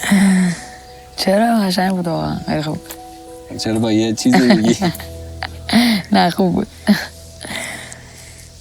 چه خبر تو چی کار کردی؟ آتیش کشیدی شنیدم بابا همیشه همینه به خدا چی شد دعوای چی بوده داستان؟ بابا من فکت گیر میارم یعنی میدن بعد میام راجع به صحبت کنم ناراحت میشم بعد من میخوام حرفمو تو رو بزنم یعنی نمیخوام برم پشت رای بدم یا پشت حرف بزنم میام تو رو میگن ناراحت میشن و یه سری اتفاقا میفته دیگه اگر یه پسر بود شاید میدونستم چی جوری تکلیفم باش روشن کنم ولی خب لطیفتره دختر من نمیخوام خیلی مثلا باش برم توی چالش و دعوای مستقیم حتی لفظی. درسته. از این راه همین که از این راه وارد نبی من یه چیزی که دستگیر من شده اگر با هر خانومی وارد در بحثی بشه حتی اگه محق هم باشی اگر با توهین یعنی اون توهین کنه تو هم توهین کنه آخرش تو باید عذرخواهی آخه من اصلا امکان نداره تجربه منه پس به خاطر اینکه حداقل عذرخواهی انجام نشه شاید با سکوت کردن حداقل به مشکل از یه راه دیگه حل بکنه باهاش حرف بزن ولی جوری که من تجربه دارم اینه که جلو بچه‌ها دارم میگم خانوما 10 تاشون یکی حساب میشه یکی ما 10 تا حساب میشه بعد آخرش ما این عذرخواهی بریم بیافتیم در عذرخواهی هم بکنیم چرا ما این اول زدیم. ساحل خیلی لحظه‌ای واکنش نشون میده بعدش هم پشیمون میشه ولی اون لحظه اصلا یهویی میپاچه اصلا بدون اینکه فکر کنه یهو عصبی میشه داد و بیداد میکنه آدما با هم فرق میکنن تو مثلا یه بار دیدی وقتی بهش گفتی واکنشش اینجوریه به نظر من میدونم تو میخوای تو روی طرف بگی ولی به نظر من نگی بهتره. آخه من پشتش حرف زدن خوشم نه اونا همه از پشت حرف زدن خوشم نمیاد به خاطر همین مشکل‌ها میام تو روی طرف میگم من این مشکل رو دارم باهات حالا مثلا ایشون نمیپذیره خب اوکی ولی به نظر من راه درست اینه که من مشکلم بهش بگم یعنی الان خب این داستان من میتونستم پشتش بگم و حتی چه میدونم برم رای جمع کنم یا این کارو کنم یا اون کارو کنم ولی خب ترجیح دادم برم صادقانه باهاش صحبت کنم بگم سال جان من این مشکل رو با شما دارم حالا نمیدونم یا میگم ما دوتا با هم جرقه میخوریم انگار از روز اول بعد همش هم به خاطر همون دیالوگ زشتیه که روز اول گفت که بعدش هم عذرخواهی کرد خب ولی اون حس بد اولیه رو درست کرد دیگه خب من نمیتونم چیکار باید تموم شده بینتون اون شب چون منم بودم که معذرت خواهی کرد و با هم اوکی شد نه تموم شده میگم عذرخواهی کرد حس درونش به وجود اومده دیگه کلا ولی خب میگم جرقه همه این ماجراها از اون خورد و این اختلافا بیشتر شد من 1-2 بار سعی کردم باهاش صحبت کنم تلاش کنم که همه چی درست شه ولی خب نشد الانم به خاطر اینکه نمیخوام آسیب ببینه یا نمیخوام یا وقت خدا نکرده حرفی بزنم که مثلا بیشتر ناراحت شه ترجیح دادم کلا ساکت بشم و یه ذره فاصله بگیرم و کلا این آتیشه رو کامل یه ذره اصلا از اینجا به بعد بازی زره آرومتر رفتم. آره به نظر من اگه چیزی هم میبینی ولش کن تو نمیخوای حتما که نباید حرف بزنی بری پشتش بگی یا جلوش بگی ول کن هیچی نگو. آره بیننده میبینه همه چی رو به نظر من.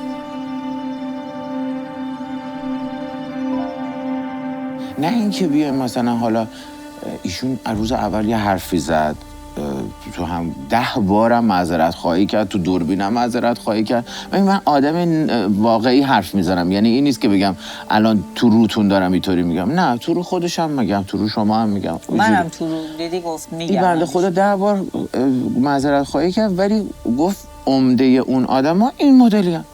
این چیزی نیست که من بخوام اینقدر بگم خب پس این به یک هنرپیشه از یه بازیگره نه بابا این هم انسانه این هم احساسات داره ما با این آدم اصلا بد کردیم ما اصلا با این آدم بد کردیم به خاطری که حالا من که نه ولی بقیه که بخواد سوء ظن پیدا کردن این از هیجانش اون شبی که امیر رفت بیرون از هیجانش چشوش اینطوری داشت میشد من داشتم نگاش میگم و یه حرفایی میزنه همه فکر اصلا شوک بودم منم شوک بودم من ساکت بودم من اصلا باورم نمیشه فکر کنم اصلا شوخیه واقعا فکر کنم شوخیه گفتم الان یه جوری میشه برمیگرده که ایشون گریه کرد اون گریه کرد خب هر کی یه واکنشی نشون میده واسه یه روز واسه چی مثلا مسعود به نظر من اون لحظه یهو شوک شدم برای شما مسعود داره گریه میکنه مسعود گریه آره مسعود زار زارش گریه میکنه گفتم تو یه روز آدم واسه یه آقا به من ندیده اینجوری گریه کنه واسه حالا همون تو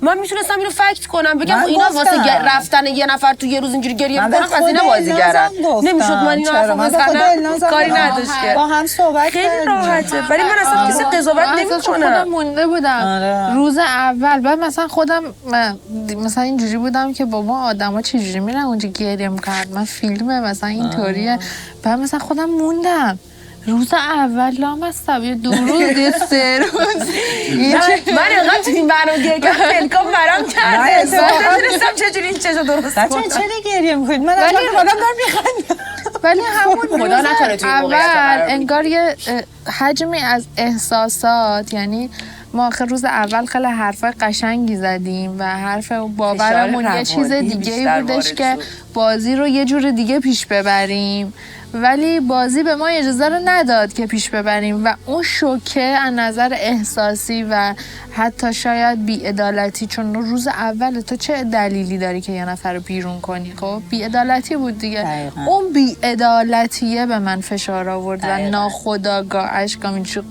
قل من راجع به این قضیه صحبت کردم بالا، با خود النازم صحبت کردم. منم از نظرم یه مقدار اغراق بود، ولی الناز به من گفتش که من دست خودم نبود. من اصلا الان به نظرم اومد که بگم. آره. حالا من میخوام راجع به حرف هومن یه چیزی بگم. خیلی خوب. خواهیم بریم سمت بچه‌ها ببینیم چیکار میکنن. چیکار میکنن؟ آخیش هاشم دایی هم ببر. هاشم دایی تو بهتر نشدی نه؟ نه نیست. باید بریم برات سرم بیارم بزنن. سرم، آمپول.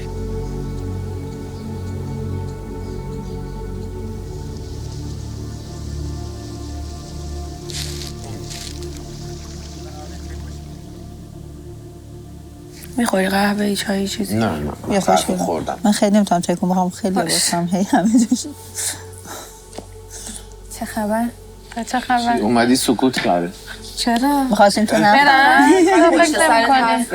میخواستیم تو نفت تو فکر نمی‌کنی که الان میرم ببینم بابا تو فکر نمی‌کنی سحر یه حالی امروز؟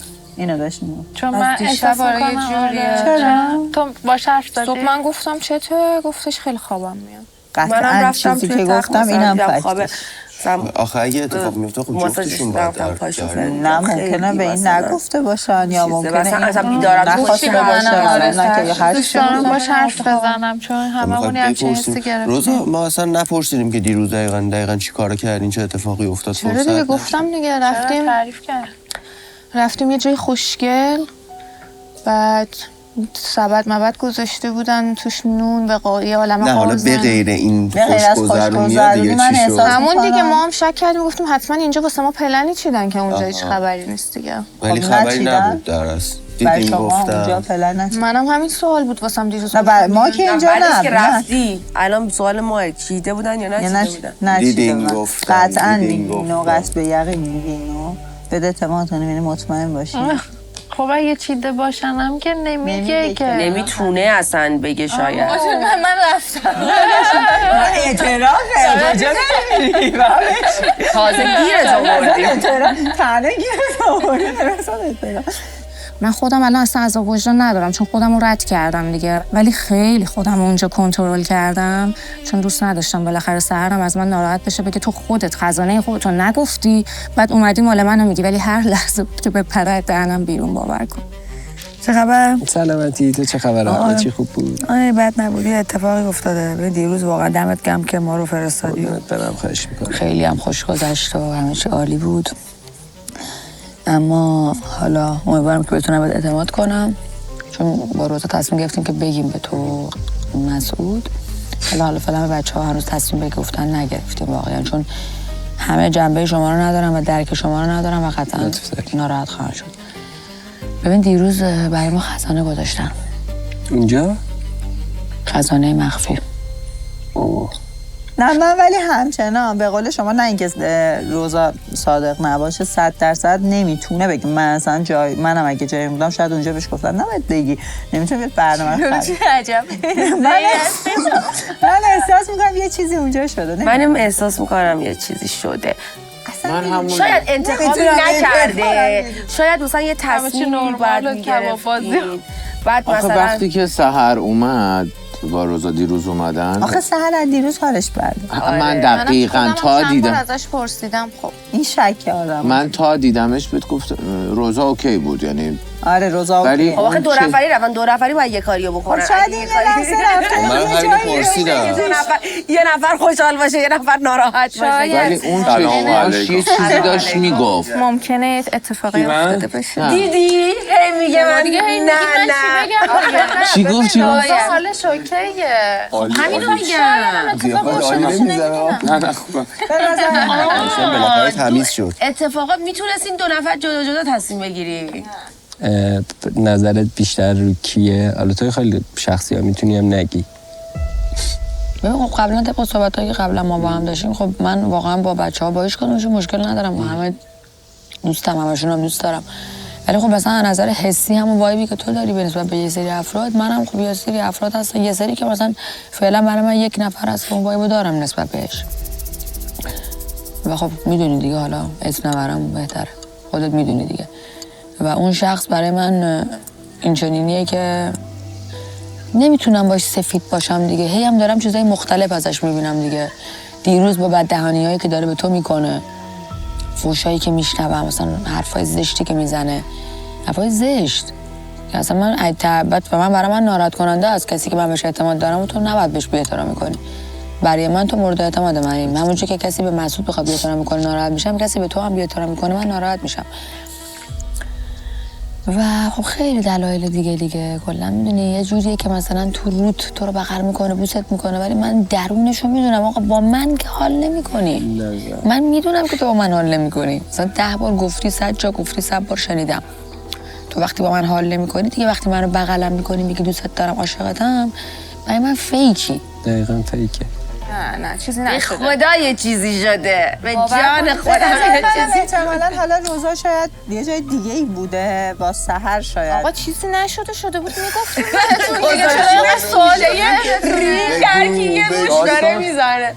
در مورد هاشم آوردی با جلو هاشم صحبت افتاده، سحر ناراحته. میگم نه. والا منم وقتی که گفتم فکر کردم دیروز یه بلای خیلی عظیمی براشون بعد از اینکه به غذا دادن اومده. من دیشبم باز مسعودم ازم پرسید، اگه بود میگفتم بهش چیزی نشده. مسعودم پس شما هم احساس کردی؟ اگر توی شرایط خزانه نبودم هم باز هم با اینکه با این آدم حس فیک بودن دارم، باز هم بهش رأی نمیدادم. واقعا. چون ما با هم یک قولی رو بستیم که این کار نکنیم. دقیقاً.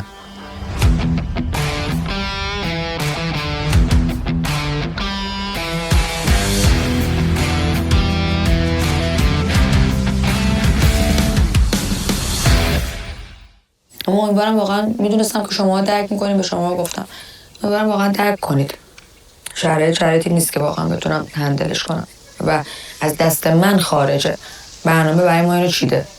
خیلی ولی خوشحالم که تو ما رو انتخاب کردی. آره واقعا خودم هم الان خوشحال شدم، چون تو ذهنم بود برای اینکه این داستان تموم شه و این شرایط بذاریم کنار، یعنی از اول شروع کنیم تا حالا انتخاب کنم برای اونجا، ولی خب نتونستم اعتماد کنم بهش.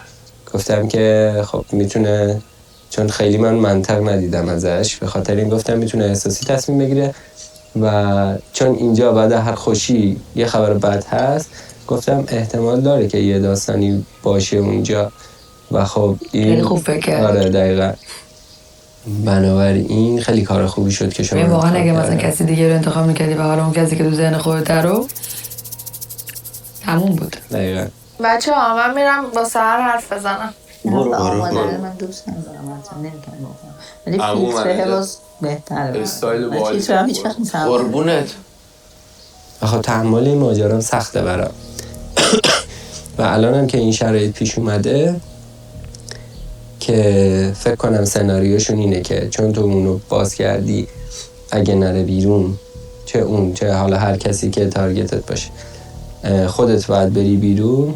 خب من ترجیح میدم با مثلا دوستم اینجا باشم تا با کسی که خب خیلی مشکل دارم.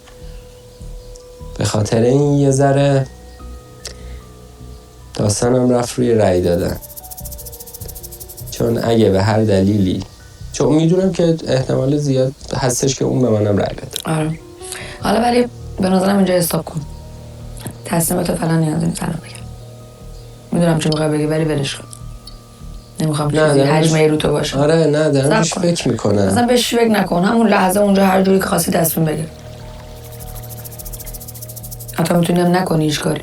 هیچ نیازی نیست که به نظر من دیتای کسی، یعنی مجبور نیست کسی دیتایی بده به ما. اگه دوست داشته باشه بگه، فقط اگر میگه دیتای درستی رو بده. یعنی این یا نده اصلا، یعنی داستان روز اول نباشه، یا نده، فقط اگر خواست بده دیتای درست باشه. این مهمه. وگرنه کلا به نظر من، به نظر شخصی، چون برای هممون امکان داره پیش بیاد، بعد طراحان بازی دارن مرتب صدای ما رو میشنون، استراتژی‌های ما رو دارن میبینن، یه کار میکنن که تحت فشار هی بخوام بزنن ما رو، کس برای توی خزانه یا هر چالشی که اینا میذارن اصلا به هیچ عنوان که بچه‌ای که رفتن تو نباید قضاوت کنیم اصلا، و نه اصلا ازشون سوال بپرسیم یا چی شد چی، چون الان ایشون اگه یه چیزی هم باشه فکر نمی‌کنم بگه. خوشگله لباسه. قربونت برم. کفشم اصلا مناسب چمن نی. از اون خوش اومدم و صداشو شنیدم که داشت میگفت که چیزه. از ترسش نمیگی بنده خودم. از کی میترسم؟ نه منظور ترس چیز، منظورش اینه که نه ترس کرک نه مثلا چی میاد طوری. همون ترس. آره نگران. آره همون داره نگرانی. حالا فکر می‌کنی امروز اصلا خانم چه برنامه‌ای برامون چیده؟ حستون چی میگن؟ من احساس میکنم که حتما امشب باز یه شام آخری داریم، چون 2 شب خیلی آروم داره میگذره. انشالله که اینجوری نشه. همین رو میخواستم ازت بشنوم. خب همتون حتما همین نظر رو داریم. آره دیگه. خوبه. من احساس یه اتفاقای افتاده. نه افتاده. نه من واقعا فکر میکنم قبلش هم گفتم اصلا اتفاقی برای این 2 نفر نیفتاد. نه چون امیر دید من امروز چه حالی خوبه داشتم دیگه، اگه اتفاقی افتاده باشه من اصلا عشق و حال ما همش از استرس از دیروز داره. خودتون استرس داشتین، من بهتون گفتم اونجا قبل اینکه بچه‌ها بیان چیزی نشده، ولی شما 3 نفر همتون گفتین چرا. تو که کلا استرس نمیگیری، پادشاه نباید استرس. و فکرم زمانی که اومد تو قصر در اتاقت بهت حمله کرد اون موقع استرس. حالا الان پایینم بالا نیومد. ولی احساس کنم امشب هم قرار آروم باشه. شرایط سختی بینتون پیش اومده، دقیقا اونم همین حال و حس داره نسبت به تو. ولی کلا در هر صورت ما هرچی هم در روز با هم حرف میزنیم در مورد یه سری مسائل، آخر سر موقع رای گیری همه به تنهایی میرن رای میدن و این یه چیز شخصیه. من اومدم اینجا که میگم که تو حالت چطوره؟ او همه بد نیستم. من احساس میکنم ناراحتی از یه چیزایی.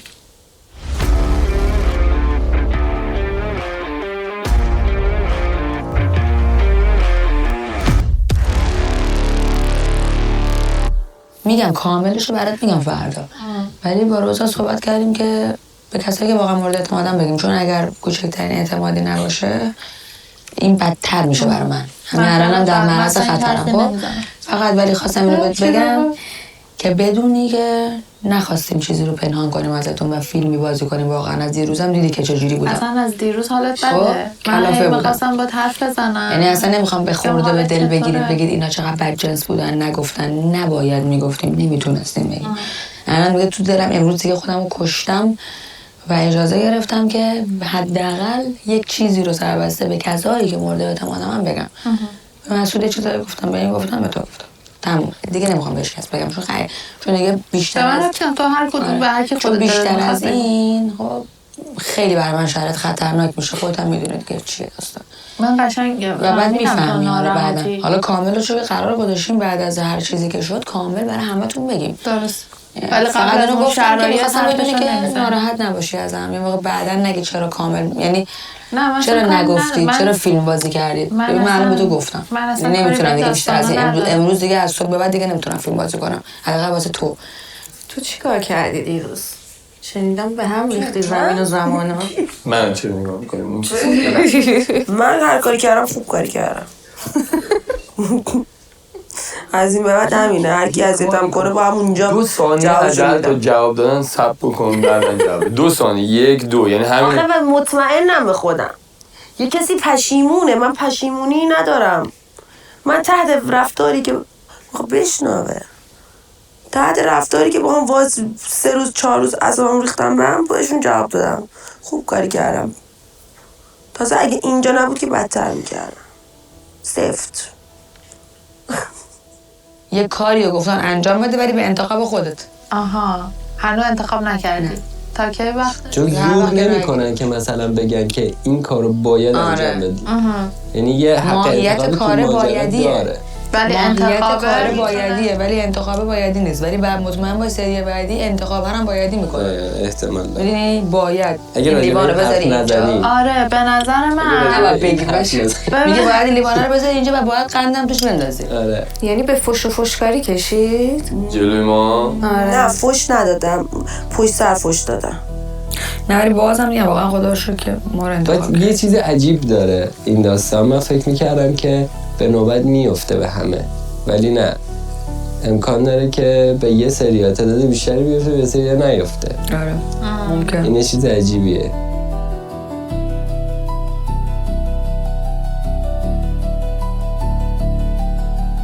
من یکی دو بار پاپیش گذاشتم که با سارا جان صحبت کنم راجع به اتفاقاتی که افتاد و حرف زشتی که زد. من این بی احترامی رو نمیپذیرم و جدا از بحث منطق و احساس به نظرم باید جلوی این بی احترامی بیستم، چون اینجا یا جای منه یا جای ایشونه و فقط دلم میخواد باهاش بجنگم. همین. خیلی سخته برام که دلم صاف شه. چی شده بود تو من؟ هیچ اصلا میدونی برای چی بهت گفتم بیام این ور صحبت کنیم؟ گفتم که بچه‌ها صدامون نشنون. حالا گفتم با تو مشورت کنم، تو از همه‌شون مثلا آرومتری، حواست به همه چیز هست، بیشتر گوش میدی. خودم یه حسایی کردم از یک نفر توی اینجا. گفتم حالا بالاخره شما توی اتاق هستین، متوجه خیلی چیزا میشین. چیزم یه ذره اوکی با درف بزنم، ناراحتم از به اعتماد بتونم بکنم نگی بری کلن. حالا چیز خاصی هم نیستم، مثلا ناراحتم دیگه. واقعا دوست دارم بیاد. آره امین رضا مثلا خب من خیلی دوستش دارم، مثلا دوستم میشناسمش از قبل و فلان این چیزا، ولی کلا از وقتی اومدیم اینجا نه مثلا با منش حرفی میزنه. نه آره بابا، آره بابا.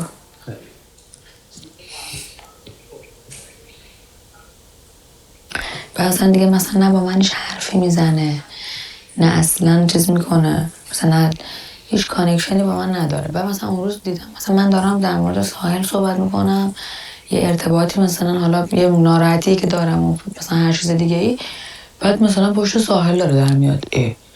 تو مثلا رفیق منی، باید پشت من در بیای، حداقل با من همسو باشی، نه اینکه مثلا بیای بگی آره نه ساحلم راست میگه، نظر تو این شکلیه فلان اینا. من حالا اتاقم تنها هستم، کسی نمیبینم، حالا زودتر از همه میرم میخوام پیششون نیستم.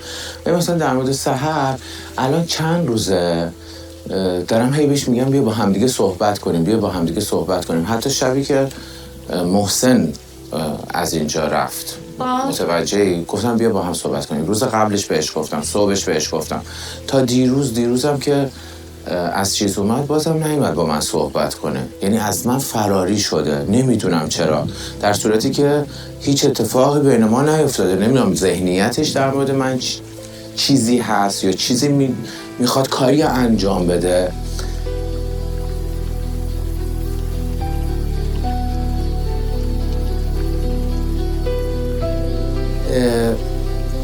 من تنها کسی هستم تا حالا 100 بار بهش گفتم، در صورتی که مثلا شاید اصلا سلیقه من نباشه لباسش، ولی به خاطری که بخوام بهش رویه بدم چقدر لباست قشنگه، هاشم چه باحاله، چقدر اصلا خوشم میاد از کاراکتری که شخصیت سازی داری میکنی. اینا رو بهش گفتم، شخصیت سازی داری میکنی. از اون مثلا بهش میگم که تو آینده خیلی خوبی داری، آدمایی که مدل تو هستن، نوع حرف زدنشون، نوع فلانشون، مطمئنم به اون جایگاهی که دوست داری میرسی.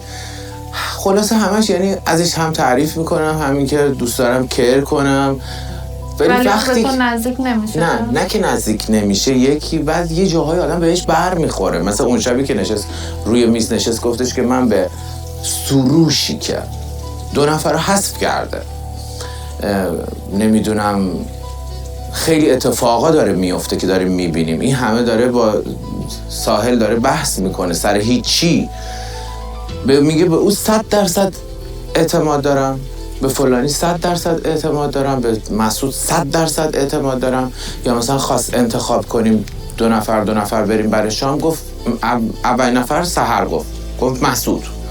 یا روز قبلش، روز بعدش، فردا صبحش دقیقاً من بیدار شدم، اینجا داشتم ورزش میکردم، بعد من دیدی که صبح چجوری بیدار میشم، به همه عشق میدم، گود مورنینگ فلان، هوا دوست دارم که انرژی خوبی داشته باشیم. بالاخره ما دور از خانواده ایم، الان یه دلتنگیایی داریم، یه اتفاق از زندگی خودمون دور شدیم، هر کسی کار انرژی بهم بده، انرژی بدم فلان بکنم. بعد اینطوری بهش گفتم سلام صبح بخیر گود مورنینگ، اینطوری برام میکنه، اینطوری که فقط بعد رفت مسعود جلو چشم همونجا مسعود بغل میکنه. خب تو یه چی من باندبازیه دیگه.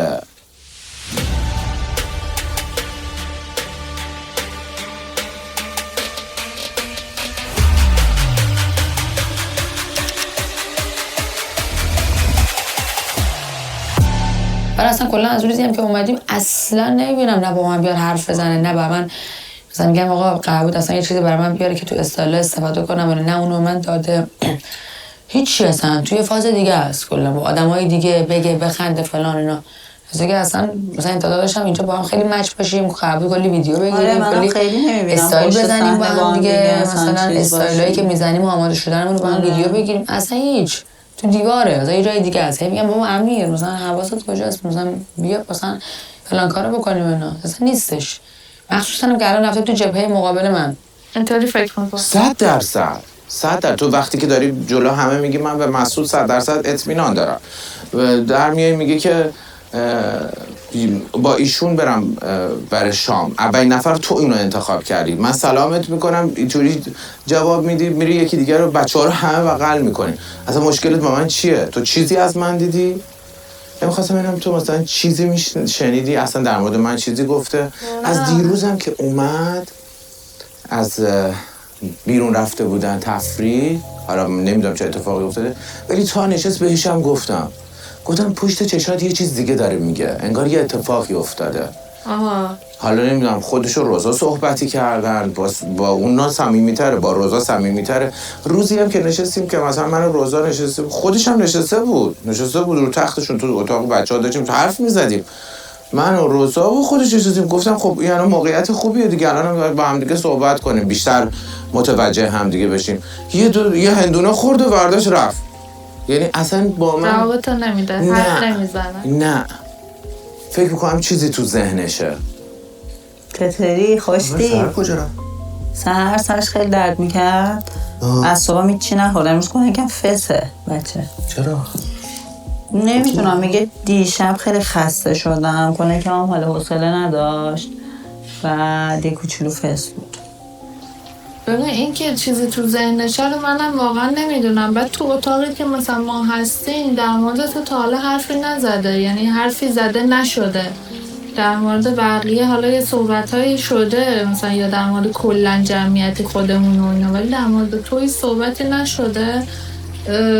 بقیه بچه هم همین حسا رو یه سریا دارن نسبت به هم میگیرن که مثلا من فکر میکنم اون با من حال نمیکنه، یا من با اون اصلا میگن من با فلانی حال نمیکنم، یا حالا همچین چیزایی. این که یا همچین کارایی میکنه و همچین حس با خودش حرف زدی؟ بهت میگم 4 بار تو 4مین روز 5 روز هی دارم بهش میگم بیا با هم حرف بزنیم، بیا با هم. اصلا میره یه دقیقه الان میاد بعد میره مثلا با سروش میبینم 3 ساعت نشسته حرف میزنه. همونو میبینم همون موقع بهش گفتم بیا با هم بشیم حرف بزنیم، میبینم 3 ساعت داره با مسعود حرف میزنه. میبینم بهش میگم بیا با هم حرف بزنیم، میبینم 3 ساعت داره با روزا حرف میزنه. خب پس یک چیزی هست. چیزی شده، اگه مشکلی چیزی هستش صحبت بکنیم. والا چیز خاصی نگفت، بیشتر کلی صحبت کرد. گفتش که مثلا جهتگیری ها رو داشت میگفت مثلا یکی ناراحتم، یهو میبینی یکی ازش طرفداری میکنه من ناراحت میشم. آره دیگه حق داره ناراحت. اگه چند باره بهش گفتی بیا با هم حرف بزنیم. آره مثلا من فکر میکنم اصلا به خاطر چی داره این کارو میکنه. یه باندبازی درست کرده بین خودش و مسعود و روزا و اینا که مثلا یه گروه بشن، بتونه بره بالا تا یه جایی اینجوری بتونه رو داشته باشه که مثلا منو حذف کنه. من این فکر رو دارم میکنم، فکر نمیکنم غیر از این باشه. سهر اصلا دوست نداره حذف بشه، خیلی داره شلوغ میکنه، خیلی داره اگزاجره، یه تلاشایی میکنه که حتما تا ته برنامه بره.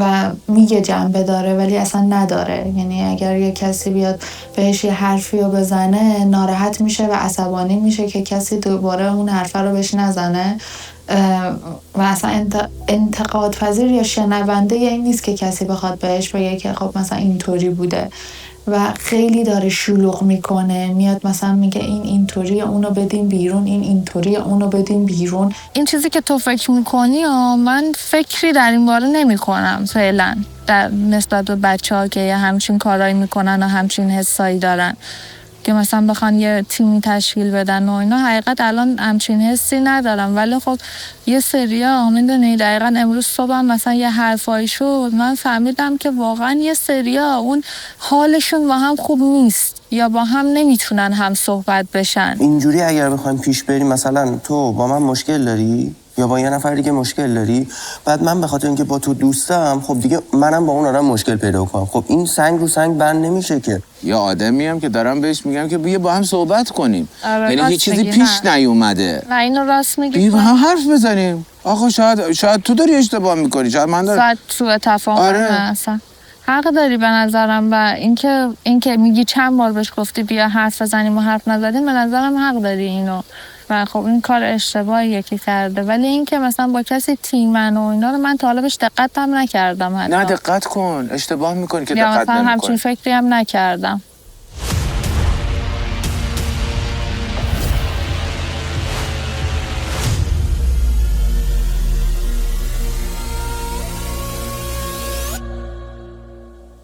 یا ببینم چه خبرها؟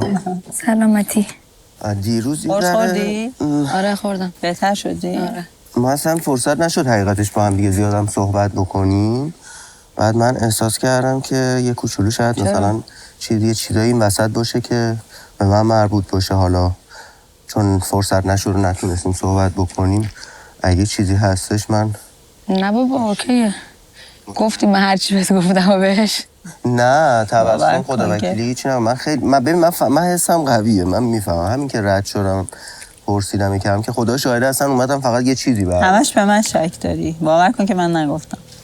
چون شما تو دخترها از همه مثلا آرومتری چیزتری، شاید این اصلا مدلشون اینجوری باشه که بخوان یه همچین کاری بکنن. اول مثلا من حس کنه اینجوری، بعد تو رو حس کنه، بعد فلانی. این میدونی چند بهت میگم ممکنه همه چی به هر حال ممکنه اینجا، ولی خب این که مثلا تیم شده باشن بچه‌ها بخوان چیز کنن نمیدونم واقعا. تو تا حالا باش نشستی صحبت کردی؟ من باهاش هم صحبت هستم، ولی این که مثلا بشینم صحبتی بکنم در مورد کسی یا مثلا چیزی و اینا نه پیش نیومده. و اصلا در مورد تو هیچ صحبت نه در مورد من، کلا مثلا در مورد خودش، در مورد نظرش در مورد بقیه بچه‌ها نشستیم با هم دیگه صحبت کنید؟ چون تو با اکثرا مثلا نشستی نه هر چیزی که مثلا در مورد بقیه بچه‌ها میگه یا هر نظری داره هموناییه که تو جمع میگه. آها. چیزی به غیر از اون نیست. پس با تو هم خصوصی صحبت نکرد؟ نه با من خصوصی صحبت نکرده تا حالا. مثلا آدم درستی رو انتخاب کردم که الان بخوام باش صحبت کنم، چون همون حسه رو احساس کردم تو هم داری، متوجهی؟ چون ندیدم اصلا با تو صحبت کنه، با تو صمیمی باشه. صمیمی میدونی خب بالاخره مثلا شاید با روزا بهتر صمیمی‌تر باشه، یا مثلا با یه سریا میگم بیشتر رابطه گرفتن حرف میزنن، ولی خب مثلا هم صحبت اینطوری نشدیم که بخواد چیز خاصی به من بگه. میگم هرچی هم مثلا گفته تو جمع همون بوده، هرچی هم اومده مثلا به من گفته همونایی بوده که بعدش مثلا سر میز شام گفته یا مثلا جای دیگه همه جمع بودیم همون حرفا رو زده، همونا بوده. ولی این که مثلا میگی چند بار بهش گفتیم بیا حرف بزنیم نیومده حرف بزنیم، تو حق داری.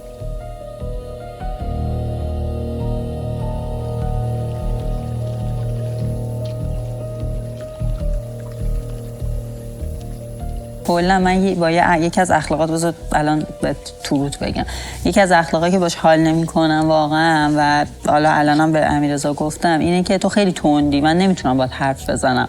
یعنی همش احساس می‌کنم که ممکنه با هم مثلا یه درگیر بشیم یا مثلا بحثمون بشه، یعنی یه جورایی هی خودم میکشم عقب وقتی با تو هم. خب واقعا اصلا برعکس تو این شکلی، من واقعا هر چی به تو میگم تو ناراحت میشی، همه بچه‌ها همینن.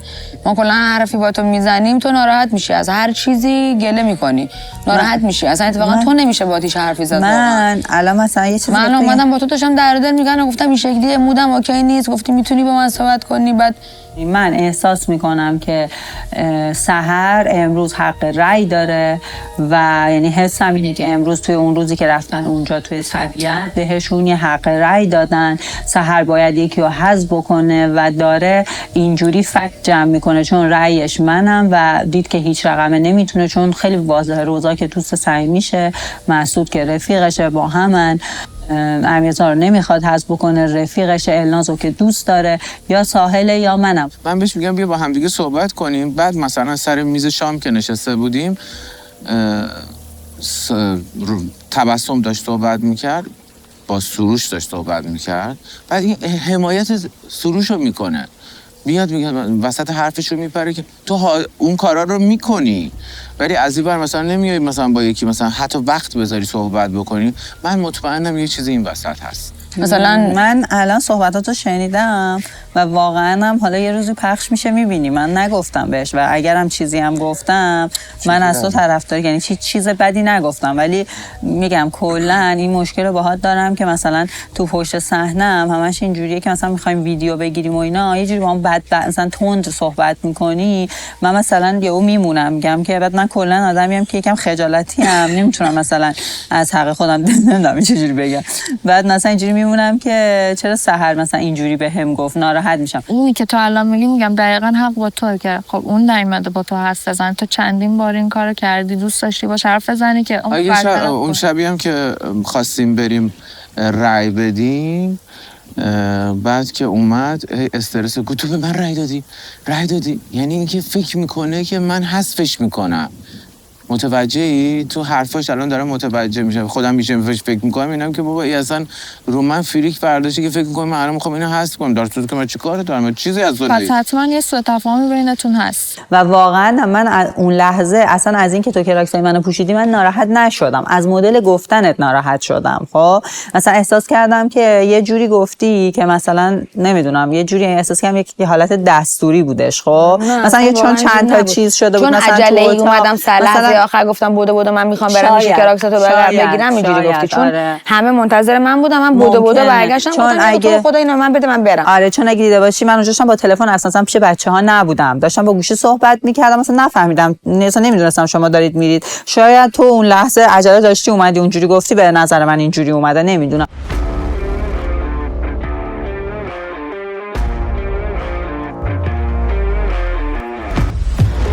سه دو یک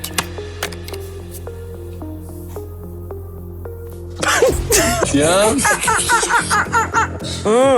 ترکیده زوری میخواد خنده بگیره. خب یعنی یه دور ثانیه شما چرفه میشه یه دقیقه. من آدمی خیلی بدیم، همه چون رو حذف میکنم، کسی از من انتظار نداشته باشه. تموم شد. من آدم بدی هست.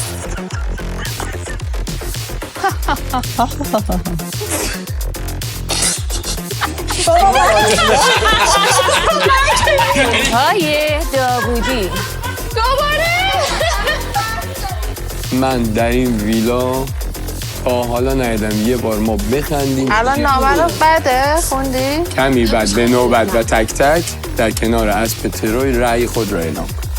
پس دیروز بوده دو نفری که رفته بودن. من که زورم گفتم. در دیروز خزانه ای ما نداشتیم اینجا که بخوام الان نگرانش باشیم. دقیقاً منم اینجوری فکر می‌کنم چون حالا تو روز رای گیری نداشتیم. بارشو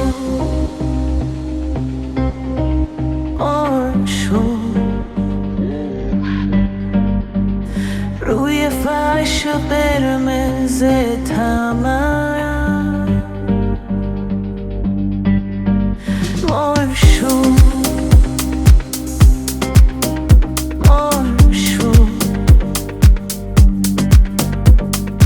میشه وسوسه کشه تو رو عقب چشمات مثل آسمون آبی بود پر از مهربونی و آرزو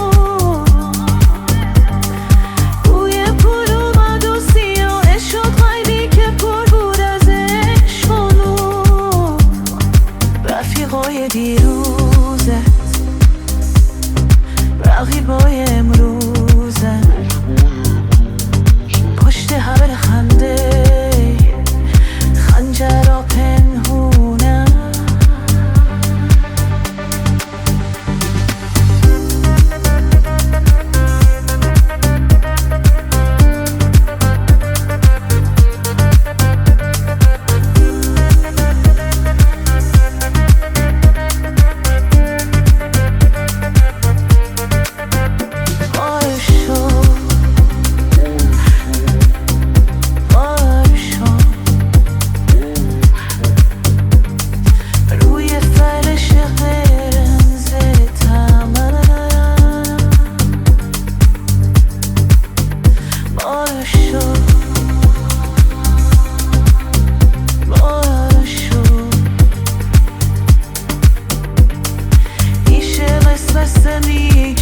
تو